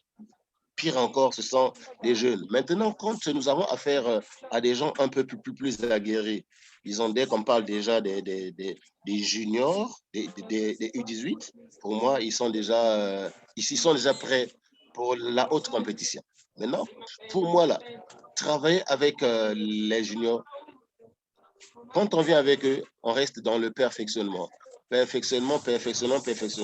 À ce moment-là, je peux déjà, si étant sur le banc, je constate qu'il y a quelque chose qui ne marche pas et que les enfants ne perçoivent pas. Je prends un temps mort et quand je viens là, c'est pour leur demander maintenant, leur tenter d'imposer quelque chose. Ça là, on va le faire, c'est pour quand on est à la recherche de la performance. Mais quand on parle des jeunes dans la formation, selon moi, on reste basique. C'était un peu ça là que je voulais apporter comme un petit apport. Sauf que depuis hier, je suis. Félicitations, coach Tafa. Félicitations, coach Fafadi. Je suis tout. Hier, j'ai bien suivi les interventions de Brigitte. Je suis là, j'écoute. Mais ce n'est pas que parce qu'on ne dit rien qu'on n'est pas là. Président, on est ensemble. Merci. Ça fait plaisir quand même. Merci beaucoup. Merci beaucoup. Belle intervention. Merci beaucoup. Enfin, tu permets que je fasse une petite précision. Oui. Oui, c'est qu'il ne faut pas qu'il s'en fasse. C'est un peu la question qui nous a sorti un peu du cadre peut-être de ce que nous sommes en train de faire. La question nous a orienté beaucoup plus vers un championnat adulte en fait. Sinon, on est parfaitement d'accord avec ce que vous venez de dire là sur avec les jeunes, c'est vrai, on sait que le principe c'est s'amuser, c'est laisser un peu le jeune mais surtout les fondamentaux, insister sur les fondamentaux. C'est vrai, vous avez parfaitement raison. Et peut-être c'est la question qui nous avait un peu fait sortir de ce cadre-là. Sinon, vous avez parfaitement raison et nous sommes toujours tous dans cette logique. Ce n'est pas Tafa ou bien Adodo qui vont me démentir, je crois. Non, pas du tout. Ouais. Non, mais Bien, j'aimerais mettre un peu de la lumière par rapport à ce qu'on est en train de faire. Moi, je pense que les fondamentaux jusqu'à 12 ans, je répète encore, jusqu'à 12 ans, on peut faire du ludique, on peut faire du jeu, on peut faire ce que nous voulons, même ce qui n'est pas basket, c'est pas grave. Mais à partir de 13 ans, 14 ans, 15 ans, il faudrait commencer les conceptions. Il faudrait faire l'initiation des conceptions, la pose des écrans. On va faire la conception de jeu, le jeu en continuité, la tête, il faut aller que les enfants coupent, fassent des écrans. Maintenant, ce n'est pas un perfectionnement, c'est juste une initiation. On pose des écrans. C'est juste une initiation. Et c'est très important ce que je dis parce qu'il y a des phases d'apprentissage. Donc, à 14 ans, level 1, U14, U15, pardon, 14 ans et moins, ils font de la conception, ils font un peu de jeu, ils jouent, donc il faudrait qu'ils fassent l'initiation. Maintenant, c'est à partir de 16 ans, 17 à 18 ans qu'ils vont aller faire du perfectionnement. Après, quand ils vont aller enseignant, ils vont faire la stabilisation, autre chose. En tout cas, je rejoins le coach, mais je voulais insister seulement sur ce point qui est important. Tout ce qui est ludique, tout ce qui est apprentissage, tout ce qui est jeu, on peut laisser ça à 12 ans et moins. Mais quand on attaque à 14 ans, 15 ans, et on doit commencer à donner à l'enfant vraiment les b.a.-ba du basket, tout ce qui est fondamental, tout ce qui est conception de jeu, on doit commencer. Mais je dis bien, il faut quand on fait de la conception, maintenant, dans l'état actuel du basketball mondial, il faudrait inclure le gosse dans votre conception. Il faudrait demander, poser beaucoup de questions à l'enfant pour l'inclure dans votre schéma, dans votre jeu, dans votre travail que vous êtes en train de faire, pour responsabiliser les enfants. Nous, ce que nous faisons souvent en Afrique, nous ne responsabilisons pas nos enfants. Il faudrait que dès maintenant, pas de 13 ans, 14 ans, 15 ans, on responsabilise nos enfants sur les tirs, sur les schémas, sur beaucoup de choses. Les enfants peuvent être responsables. On dit pas, prends un cahier, tu vas tirer 100 tirs. Aujourd'hui, demain, tu m'amènes des résultats. Après, demain, tu viens. Donc, on essaie d'intégrer l'enfant. Tu joues dans ce poste, est-ce que ça te plaît pas? On discute avec l'enfant. Et ça permet à l'enfant d'avoir un rendement meilleur.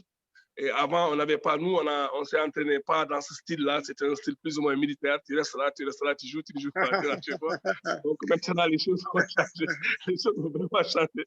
Il faut qu'on essaye maintenant, dans notre dynamique, d'intégrer les jeunes dans ce qu'on est en train de faire. Merci pour ton intervention. En tout cas, ça m'a beaucoup plu. Merci beaucoup. Merci à toi, Tafa.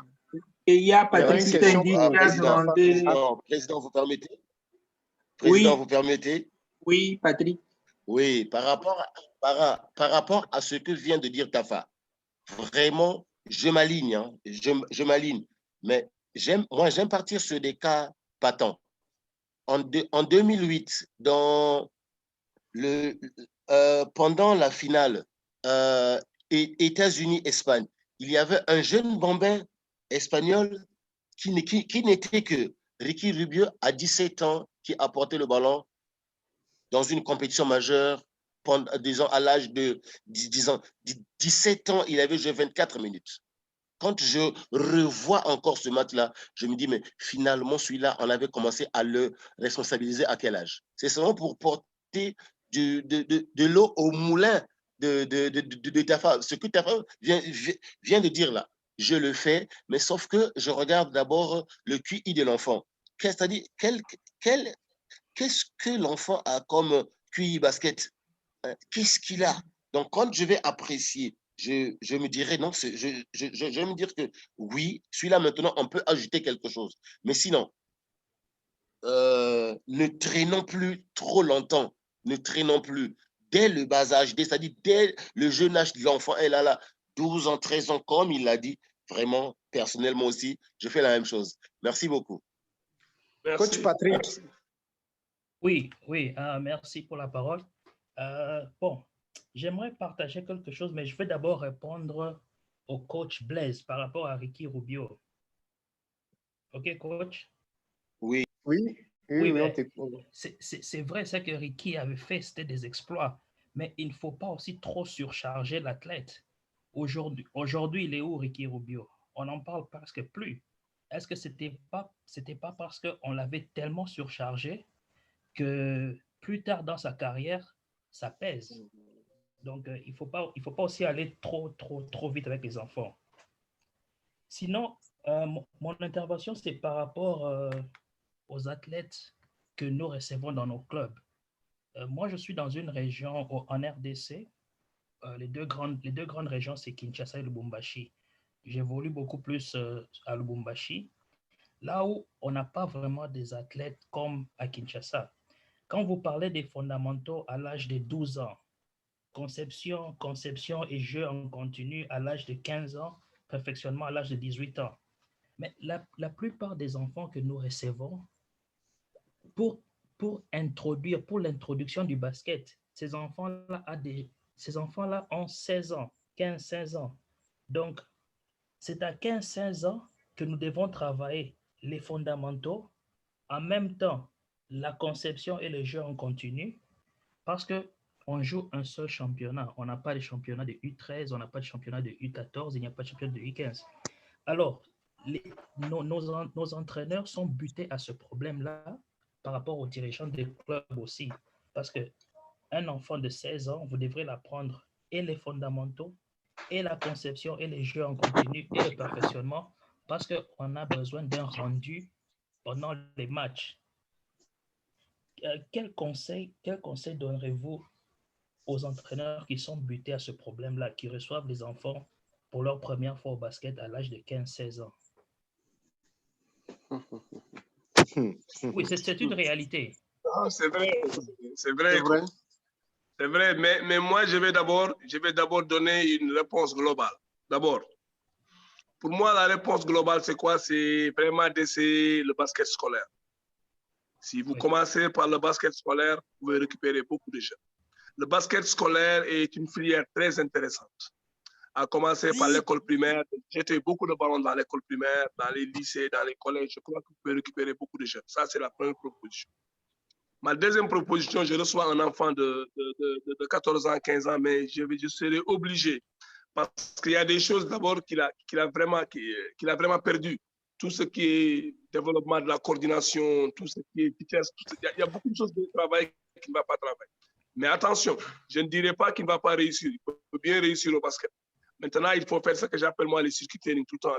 Qu'est-ce que j'appelle le circuit training? C'est de faire des entraînements mixtes, un peu de dribble, un peu de passe, un peu d'arrêt, un peu de tir. Et il le fait vraiment de manière continue. Il ne fait pas step by step. Il est obligé de partir vite, vite, vite. Il est obligé. Maintenant, c'est des risques. Maintenant, est-ce que si tu prends 100 jeunes, tu vas en avoir combien au finish?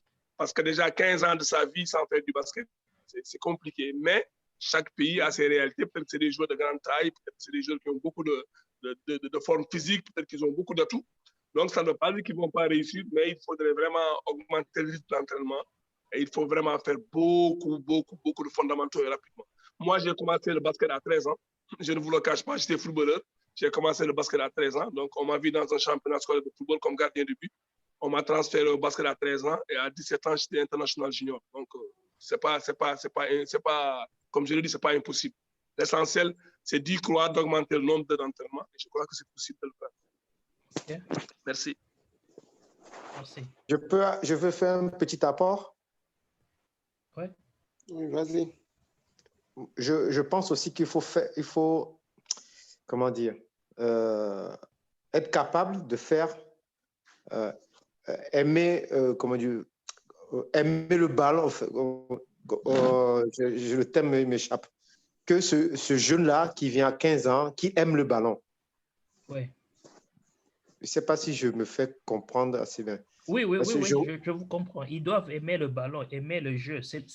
Non, en fait, même pas le jeu. Oubliez le jeu. Le ballon. J'aime le ballon. C'est l'appropriation du ballon par rapport à son corps. Oui. Voilà, merci, coach Tafa. C'est ça. C'est ça. Le jeu, donc le basket. Si on arrive à le faire aimer le ballon, oui. Vous allez voir que... Voilà. Merci, coach Tafa. Bah, je me tais alors parce que vous avez compris. Non, allez-y, coach. Non, mais c'était ça parce que si on fait aimer un jeune le ballon, vous allez voir que le jeu va venir instinctivement. Vous allez vous dire, ah, comment ça se fait? Ben, parce qu'on lui a fait aimer le ballon. Donc, je rejoins coach Tafa. Faire aimer le ballon, c'est-à-dire, on va brûler peut-être des étapes, mais ce n'est pas grave. Les passes, les dribbles, il va rater des tirs, il ne va pas savoir faire, mais lui dit tout simplement que ton ballon fait partie de ton bras, la continuité de ton bras. C'est qu'il faut que tu arrives à... Il y a un thème qui m'échappe. À faire corps avec le ballon. Et en ce moment-là, vous allez voir que ça soit à 17 ans, à 20 ans. Moi, comme coach Tafa, j'ai eu un jeune. Aujourd'hui, il est en équipe de France. Il est au centre de Tony Parker. Il a commencé à 13 ans, 1m82. Ouais. Un métis sénégalais. Donc, c'est pour vous dire qu'il n'y a pas d'âge. Mais si on arrive en tant qu'éducateur, c'est pourquoi je dis, nous, on nous appelle entraîneur-coach, mais il faut qu'on nous appelle éducateur avant. Si on arrive à faire aimer, je pense qu'on a tout gagné. C'était mon apport que je voulais faire. Ouais, c'est l'empathie même. Il faut être empathique aussi. Il faut pousser le joueur à que le ballon soit dans son corps. Nous, on l'appelle ici souvent, c'est familiariser avec le ballon par rapport à son corps. Ah voilà, c'est ça. Ouais, c'est ça. Donc, oui. C'est important. En tout cas, l'âge, pour moi, ça a une importance, c'est vrai, mais ça ne veut pas dire qu'il ne va pas être de bon basketteur. Nous, chez nous, effectivement, les gens viennent au basket à 12 ans. Pas à 10 ans, mais à 12 ans. Donc, c'est l'école qui est notre carnaval de basket, c'est à l'école. Parce que nous, on jette beaucoup de ballons dans les écoles primaires. On les permet de jouer dans les écoles et c'est comme ça qu'on récupère les basketteurs souvent dans les écoles. C'est très bien ça, c'est une très bonne méthode. C'est ce que moi aussi je fais avec mon association ici. Moi, c'est pour vous donner un exemple. Coach Fafadi connaît bien mon fils. Il a 4 ans, il a commencé le basket. Aujourd'hui, il a 5 ans et il dribble avec des deux mains. C'est pourquoi je vous dis, moi, je pense qu'il faut... Oui, ah bon, oui, moi, mais ça m'étonne. C'est même pas moi qui l'entraîne, c'est pour vous dire. C'est pour vous dire qu'il faut qu'on arrive à faire aimer le ballon. C'est pour ça, moi, je suis dans une politique aujourd'hui, et coach Fafadi le sait, je ramène beaucoup de ballons en Afrique. Moi, je pense que c'est la base. Ouais. Donner un ballon à un jeune, tu lui dis, c'est ton ami, c'est tout pour toi.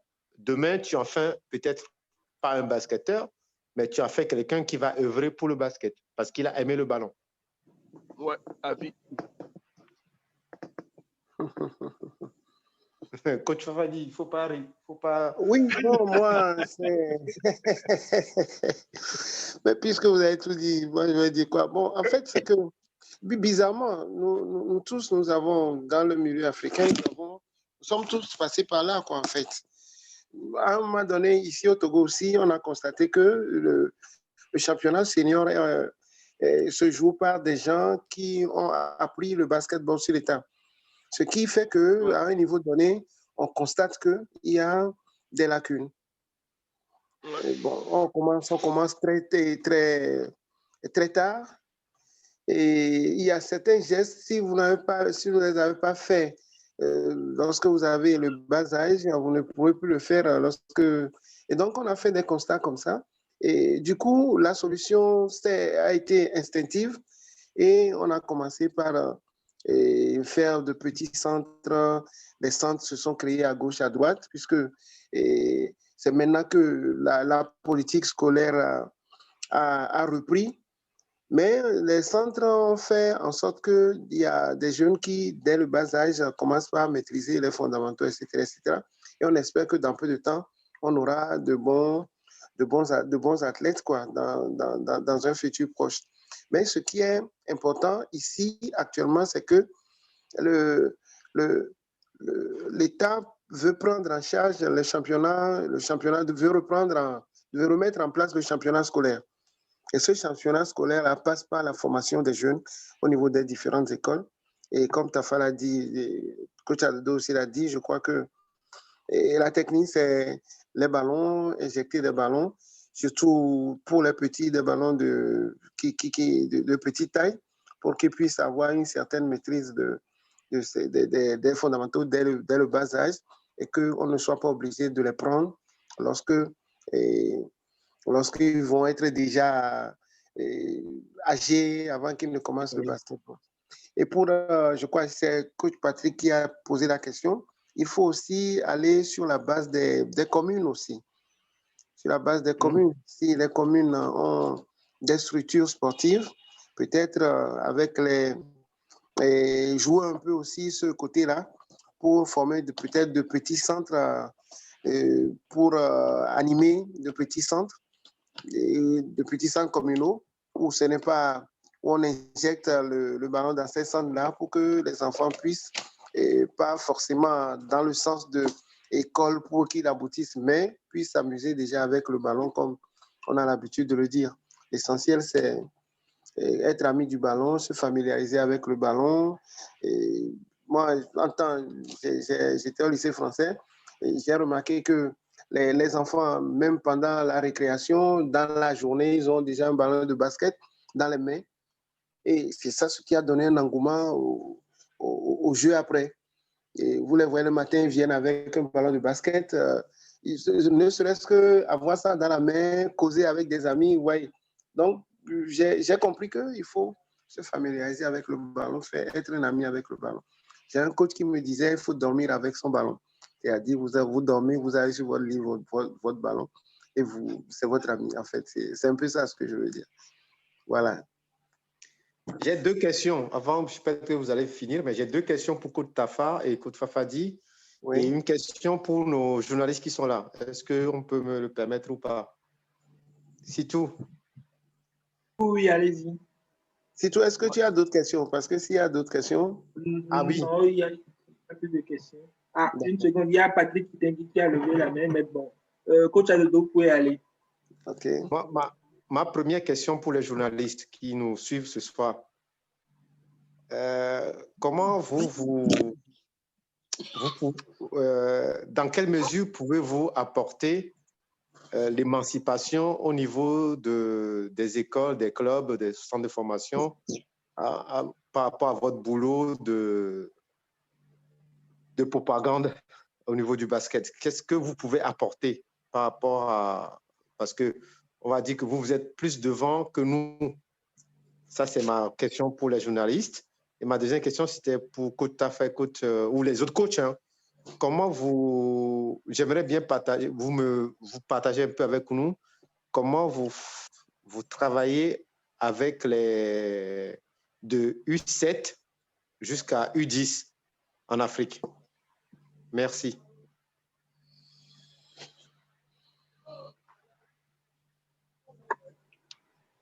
Et si tu est-ce qu'il y a des journalistes, est-ce que... J'avoue que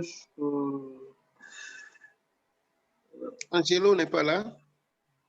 Non, Angelo n'est pas là. Ernesto n'est pas là? Non, il n'y a pas d'Ernesto. Non, si tu es tout seul aujourd'hui. Là, vous êtes là aussi. Moi, je ne suis pas journaliste. Bien, et peut-être je vais prendre... C'est... En fait... oui, allez-y, coach. Travailler avec les plus jeunes, je crois que c'est un peu délicat. C'est un peu délicat. Et le travail, d'abord, il faut avoir un matériel qui puisse te permettre de les intéresser. Et il n'y a pas de schéma en tant que tel. Mais ce que moi, je pourrais dire, c'est quoi? C'est de faire en sorte que ces enfants-là puissent revenir demain. C'est ce que moi, je me dis. Faire en sorte qu'ils puissent revenir demain. Il n'y a rien à leur dire. L'essentiel, c'est leur remettre le ballon et essayer de les observer et voir un peu ce qu'ils font avec leur ballon. Avec le ballon, quelle approche ils ont du ballon. Et après, maintenant, rentrer et proposer de petits exercices qui leur permettraient de courir un peu, de sauter un peu, d'être ensemble, d'avoir l'envie d'être ensemble pour qu'ils puissent revenir demain. À ce stade-là, c'est les faire revenir demain qui est le premier principe. Et c'est lorsqu'ils viennent qu'il faut peut-être les intéresser progressivement à la chose. C'est un peu comme cela, ça se passe.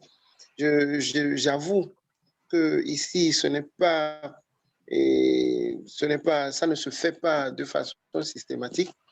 Il n'y a pas beaucoup de centres qui le font de façon systématique, mais nous nous orientons progressivement vers ça parce que beaucoup de parents maintenant veulent que leurs enfants commencent très tôt et déjà dès le bas âge, ils commencent, on vous les amène pour que vous puissiez les encadrer.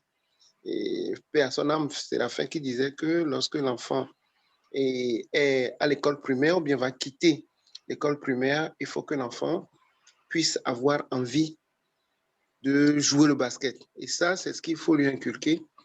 Et s'il a ça, alors là, vous lui permettez de revenir et il vous permettra de le mouler comme vous le voulez.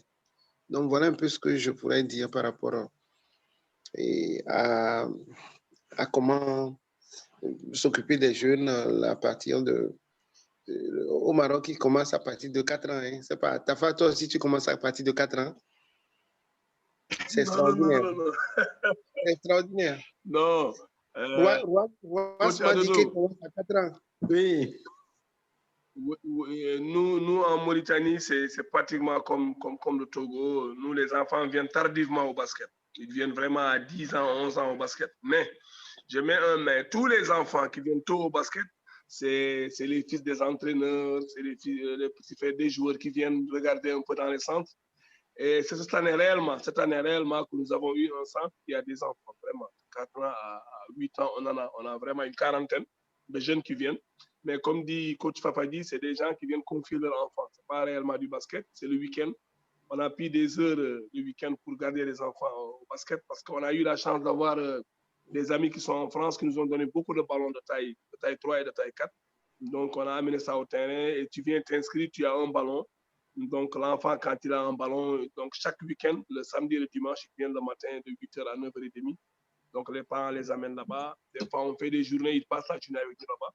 Mais ce n'est pas du basket réellement. Ils font un peu d'athlétisme, un peu de basket, ils font n'importe quoi. Mais il n'y a pas un programme prédéfini pour eux. Donc, jusqu'à présent, on n'a pas encore un programme de basket, de baby basket ou bien de, je ne sais pas comment vous l'appelez. Donc, pour l'instant, on n'en a pas en Mauritanie. Et vraiment, dans les régions, il y a des jeunes qui commencent, mais tu vas voir 2 jeunes ou 3 qui ont 8 ans ou un qui a 7 ans. Donc, c'est vraiment la tranche d'âge qui démarre vraiment le basket, c'est entre 10 ans, 11 ans et plus. Merci. D'accord. Et je ne sais pas si coach Patrick. Oui. Non, je suis, ça va. Oh non, je devrais baisser la main, pardon. Non, c'est pour savoir chez vous, à quel âge, comment vous procédez aussi.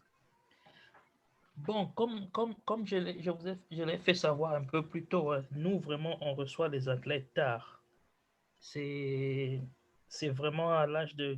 On est content quand on reçoit un athlète ou une athlète à l'âge de 15 ans, 16 ans, surtout chez les filles. Wow. On dit, waouh, elle est encore jeune. À Lubumbashi, en RDC. Tandis qu'il y a comme on vient de le dire, il y a certains coachs qui amènent leurs enfants, leurs cousins, quelqu'un de la famille, quoi, un peu plus tôt. Mais vraiment, quand on reçoit des athlètes à l'âge de 15 ans, 16 ans, voire même 17 ans, on est content et on appelle ça jeune. Wow. Oui, c'est vraiment tard. D'accord. Mais demande à Blaise aussi, si Blaise est en ligne, ce serait quand même bien qu'il parle aussi. Oui, oui, je suis là. Allez, est-ce que tu ne vas pas donner ton expérience? Non, bien sûr que oui. Chez nous, c'est maintenant que les enfants de moins de 12 ans ont commencé à venir au basket. Je dis bien c'est maintenant. Avant, il fallait d'abord attendre qu'il ait 12 ans. Avant, on prenait d'abord à partir de 12 ans pour. Mais maintenant, nous avons mis en place une politique qui a fait que nous puissions maintenant parler du mini-basket. Avant, évidemment, certains confondaient mini-basket et évidemment la catégorie des minimes. Certains le confondaient. Maintenant, il fallait seulement qu'on puisse éclaircir. On a éclairci. Et évidemment, chez les jeunes ici, là, ce que je vois, ce que j'encourage, vers là où j'oriente les entraîneurs, c'est évidemment, quelqu'un l'a dit, hein, je ne sais pas si c'était le coach Tafa qui l'a dit, qu'un entraîneur, c'est d'abord un éducateur.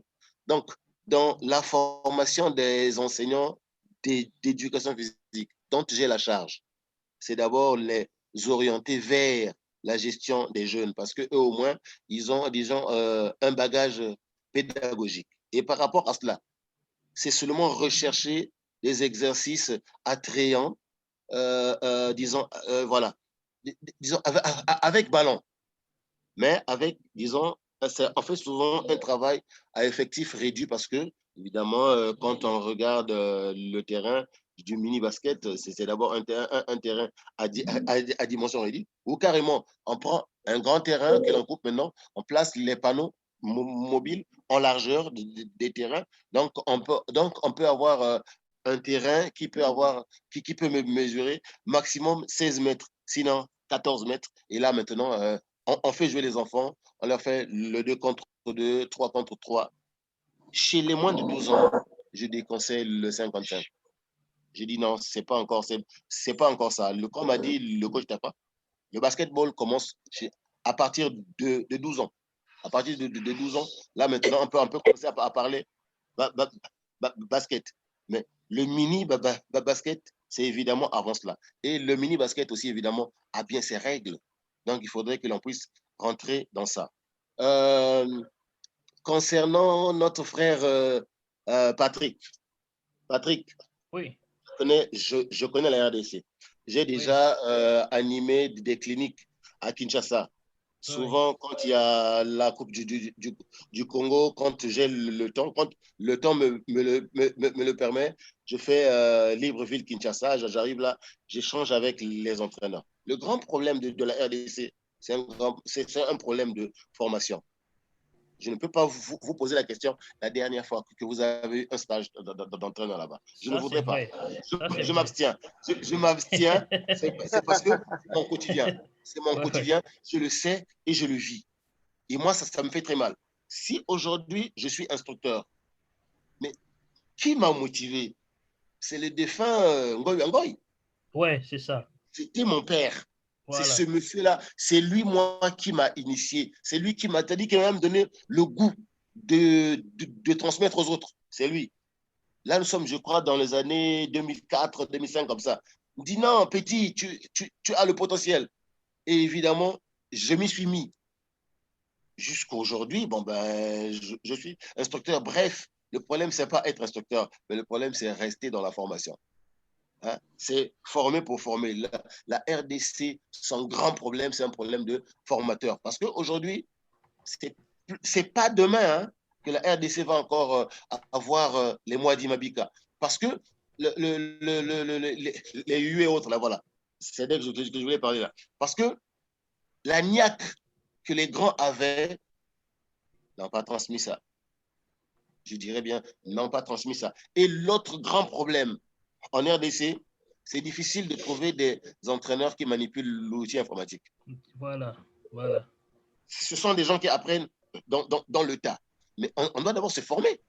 Ils sont nombreux à me contacter, coach, je veux tel document, coach, je veux ci, coach, je veux ça. Je dis oui, mais je n'ai pas la formule magique. Il faudrait maintenant que l'on parte vers. Puisque pour travailler avec des gens qui arrivent au basketball à l'âge de 17 ans, je peux déjà prendre un exemple. Hein. Mutombo Kembe a commencé à quel âge? J'ai vu ce monsieur-là commencer. Mais à la fin, c'est devenu un monsieur. Hein. Jusqu'à 17 ans, ce monsieur-là ne jouait pas au basket. Il jouait pas au basket. Il est arrivé en retard, c'est parce que c'était son grand frère, son frère aîné Hilo, qui joue au basketball. Ensuite, on a vu, oh mais attends, mais toi, tu as un petit frère là qui est même plus grand que toi. La première fois que j'ai vu cet enfant-là jouer, nous sommes en 1987, pendant les Jeux d'Afrique centrale à Brazzaville. C'est la première fois que moi, je l'ai vu jouer. Et l'année d'après, c'est fini, il est parti. Donc, c'est pour dire que, et évidemment, même quand il commence, arrivé en NBA là, quel rôle on lui avait donné? Le rôle, c'était quoi? Ramasse les rebonds, donne là. Donc, c'était carrément dans un registre. Or, aujourd'hui, le basketball, il devient trop mobile. C'est-à-dire, vous trouvez quelqu'un de 2 mètres, de plus de 2 mètres 10, qui est mobile, qui doit prendre des tirs à 3 points. Ça demande beaucoup de travail. Par rapport à cela, je rejoins ce que les autres ont dit, la formation. Donc, c'est d'abord la formation. Mais n'empêche que nous avons un enfant qui a 17 ans, qui a un potentiel physique hors norme. Mais qu'est-ce qu'on fait? Mais on brûle les étapes. Comme l'a dit, quelqu'un l'a dit. On brûle les étapes. On amène cette personne, disons, vers le basketball, c'est-à-dire correct. Mais on est contraint de passer par poste, donc secteur par secteur. Quand Serge Ibaka a joué, était à OKC, Serge Ibaka avant ne tirait pas 3 points. C'était d'abord, on lui avait d'abord donné un rôle défensif, c'est parce que quand il a eu un entraîneur maintenant, il est rentré dans un autre registre. Aujourd'hui, il devient polyvalent, il devient beaucoup mouvant. Donc, c'est un peu ça. C'est un problème parfois de philosophie de l'entraîneur. Merci beaucoup. Merci Blaise. Merci Blaise. C'est vrai tout ce que vous venez de numéroter là. Je vous en prie. Oui. Les journalistes sont où, ma coach Fafadi? Ils ne sont pas là. Ils sont pas là.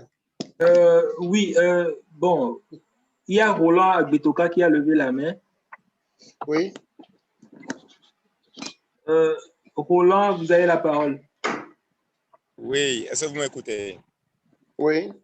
Oui. Oui, bonsoir à tous. Bonsoir les instructeurs. Bonsoir. C'est pour revenir à la question du coach Adodo. C'est vrai, les uns et les autres ont déjà dit que c'est difficile d'avoir des enfants de moins de 12 ans sur nos terrains et il nous arrive d'en avoir quand même. Il a demandé à savoir comment on travaille avec eux. Et j'aimerais partager mon expérience avec vous. Qu'est-ce que je fais? On a eu une formation avant, en 2009, je crois, qui nous permettait de travailler. Au début, quand ils viennent comme ça, on fait un jeu. Par exemple, si on veut travailler les appuis, on fait 1, 2, 3 soleils, par exemple. C'est-à-dire qu'il y a un qui est quelque part, les autres sont en train de dribbler ou ils sont en train de courir. C'est avec ou sans ballon, souvent avec ballon. Donc, lui, il fait 1, 2, 3 soleils. Quand il se retourne, tout le monde doit s'arrêter. On fait ça sur les 2 pieds, appui simultané. Les enfants réussissent plus ou moins. Ou sur un pied ou appui alternatif. Des choses comme ça. Après, on leur apprend 1 ou 2 choses et ils jouent. Souvent, c'est comme ça. Moi, je travaille avec eux. Et donc, je pense que c'est mon expérience que j'aimerais partager avec vous ce soir. D'accord. Merci. Merci. Je vous en prie.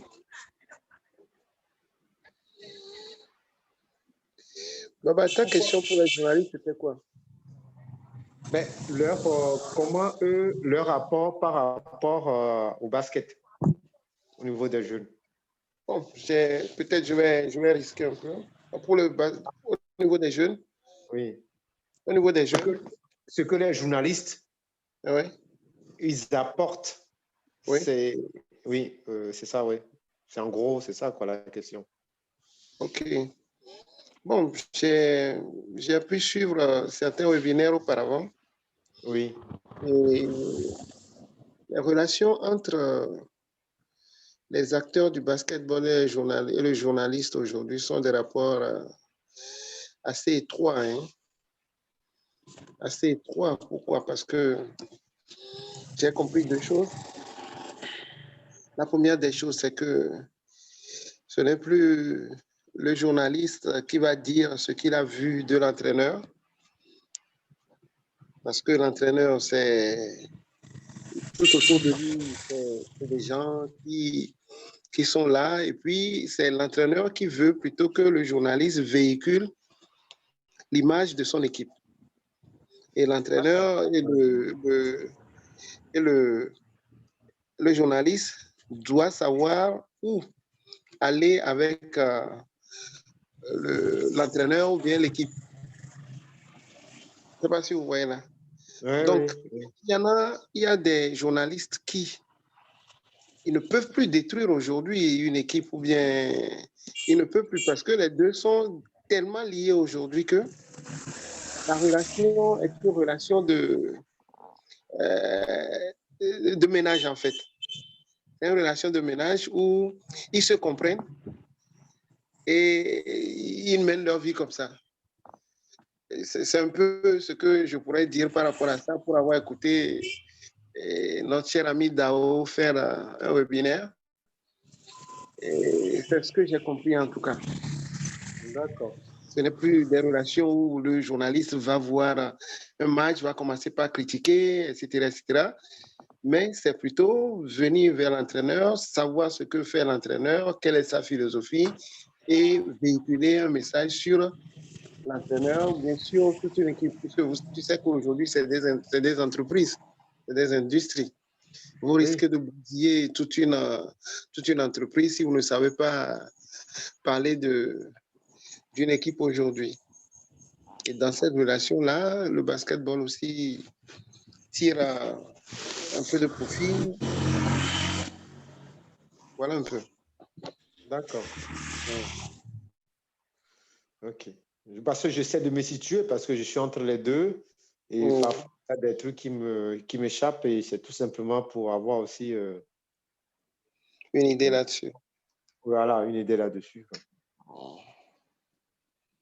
Moi, ce que je fais ici, ce que je mets en place, c'est que au niveau des tout jeunes, ce que je demande à mes collègues et que je demande aussi au club, c'est beaucoup que les enfants soient tout le temps en contact avec le ballon. c'est que tout ce qu'on doit faire comme atelier, au niveau de mini-basket, non, je parle de mini-basket, je m'arrête au U9 parce qu'on va commencer par des U10, U11. Ça commence par aller plutôt vers le jeune et on va aller plutôt à commencer par apprendre à être plus exigeant sur les fondamentaux. Je demande beaucoup que les enfants aient le ballon tout le temps en main, tout le temps, le plus possible. Parce que, comme on l'a dit ensemble, le basket évolue. Aujourd'hui, le fait de manier le ballon très rapidement peut permettre des choses après. Ça, c'est un. La deuxième des choses, je pense que par rapport à l'Afrique, je pense que le même problème revient, que ce soit au Togo, à Kinshasa, au Gabon ou à Mauritanie, le même problème revient, c'est-à-dire que les enfants ne vont pas très vite au basket. Sauf qu'en Europe, ça va très vite. Comme je vous dis, moi, mon fils il a commencé à 4 ans et il n'était pas le seul. Il y a un groupe qui ont commencé à 4 ans. Aujourd'hui, ça fait 1 an de basket qu'ils ont, sans vous mentir. Ils sont même, voilà, ils ont dépassé des trucs notre attendement.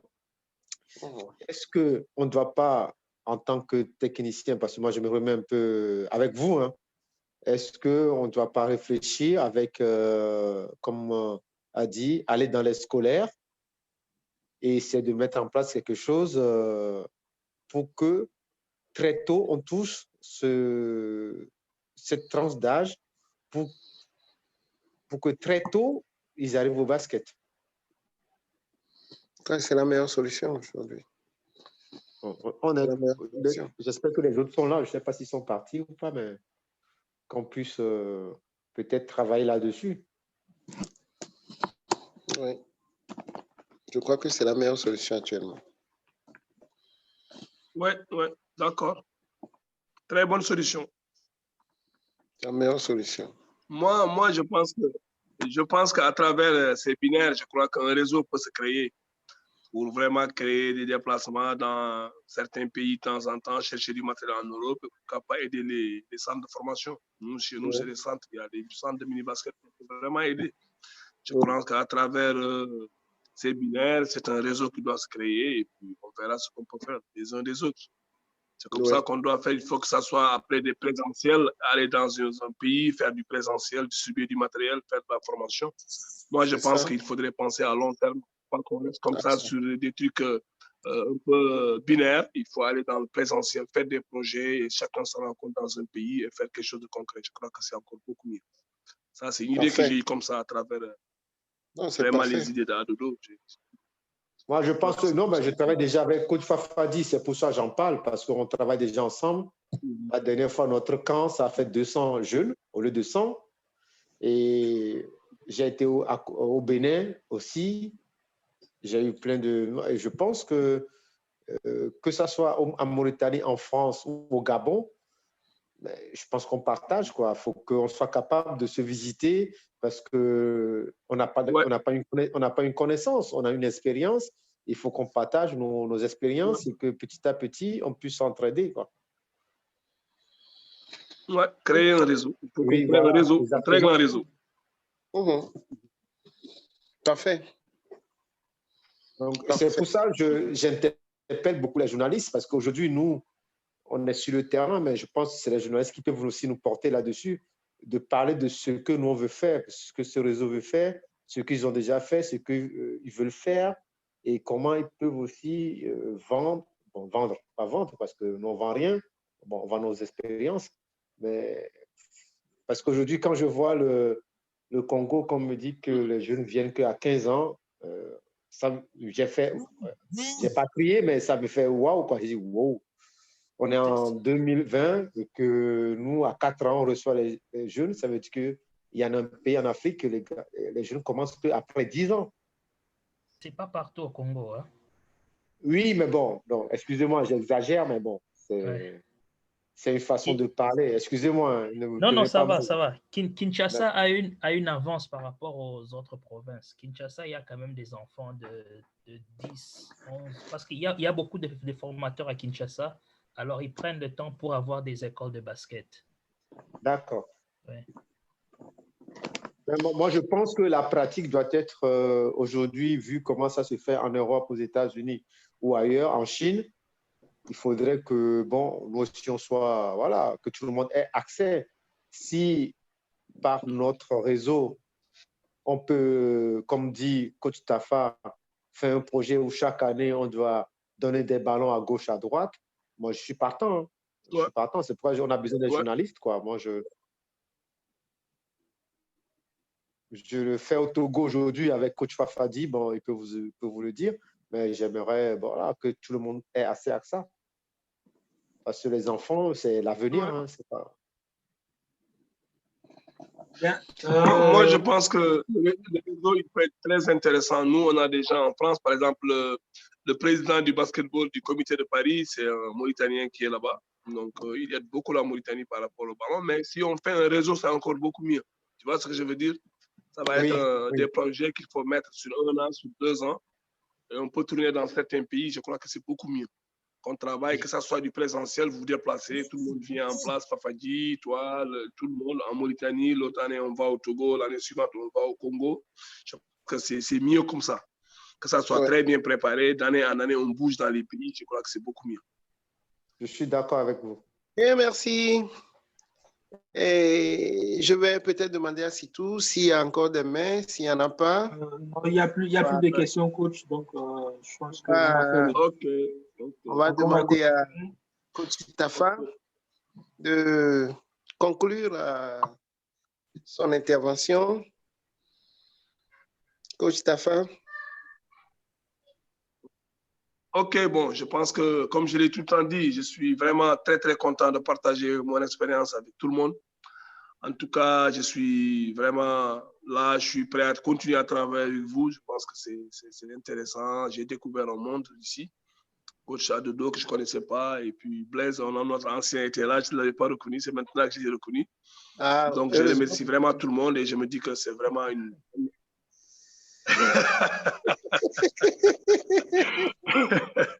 Tu sais, Blaise, il n'y a pas de photo. Moi, je ne vois pas de photo, je ne vois personne. Donc, c'est un grand problème. Mais en tout cas, très, très content. Ça, comme ça, ça va aller. Ok, merci beaucoup. En tout cas, très, très content de partager le plateau avec les techniciens africains et tout le monde. Merci beaucoup, merci grand frère. En tout cas, merci beaucoup et je suis à votre disposition. Très content vraiment de rencontrer ce monde et je crois que c'est comme ça en Afrique. Il faut qu'on s'ouvre, il faut qu'on s'entraide mutuellement et je crois que c'est comme ça que le basketball va se développer, en particulier le sport en général, il n'y a pas de problème. Moi, en tout cas, je suis partant dans tous vos projets et je suis très ouvert de tout cœur avec vous. Donc, merci beaucoup et je suis vraiment très, très content. Comme je l'ai dit, je le répète encore, très content parce que j'ai appris beaucoup de choses ici. Et c'est ça qui est bien. Et rendez-vous la prochaine fois, Inch'Allah. Merci à tout le monde. Merci beaucoup. Merci beaucoup. Merci beaucoup. Merci à tout le monde alors. Merci à tout le monde. Ça fait toujours plaisir. Vous voyez, ça fait plaisir d'appartenir à une si belle famille. Hein? Et je suis toujours content de rencontrer cette famille-là. Et je vous dis merci beaucoup. Vivement la prochaine. Et vous serez toujours informés, vous serez toujours de la partie. Et la prochaine fois, je crois que ce sera probablement l'année prochaine où nous allons, en janvier, commencer avec, si tout va bien, Brigitte, ton nom, sur les thèmes défensifs, c'est-à-dire sur ce que Tafa a fait, mais dans le domaine défensif. Et je lance la perle à Blaise, si c'est possible, hein, s'il n'a qu'à me dire pour qu'on puisse voir comment on peut profiter aussi de son expérience. Et je crois... On est ensemble. Je vais te relancer, frangin, t'inquiète. Ça fait toujours plaisir et j'aime ça. Merci. Bien, merci à tout le monde. Merci à coach Adodo et coach Patrick. Mustapha, merci beaucoup. Je ne me suis jamais trompé sur toi. Tu as toujours fait ce qu'il faut et ça fait toujours plaisir. Merci à Sitou. Sitou, tu as été toujours le technicien de l'ombre. Merci à Tony. Je ne sais pas s'il est revenu. Tony est là? Ah non, donc merci à Tony et... Oui, j'étais là, hein. Merci à tout le monde. Hein. Tu es là? Oui, ok. Tapis dans l'ombre. Merci à Coach Tafa, merci à tout le monde. Vraiment, merci Tony, merci président, merci. Merci président. Merci beaucoup. Très content. Donc, vivement la prochaine fois, ok? Et si d'ici là, on ne se rencontre pas, et bonne année à tout le monde en prélude. Il ne faut plus dire bonne année. La dernière fois, tu as dit bonne année, on a vu 2020 avec Covid-19. Il ne faut plus dire bonne année. Ça ne sera plus la même chose. Ok, bye bye. Ouais, on le souhaite. Merci à tout le monde. Bye. Bye. Allez, merci beaucoup. Oui. Bye bye. Bye. Bye.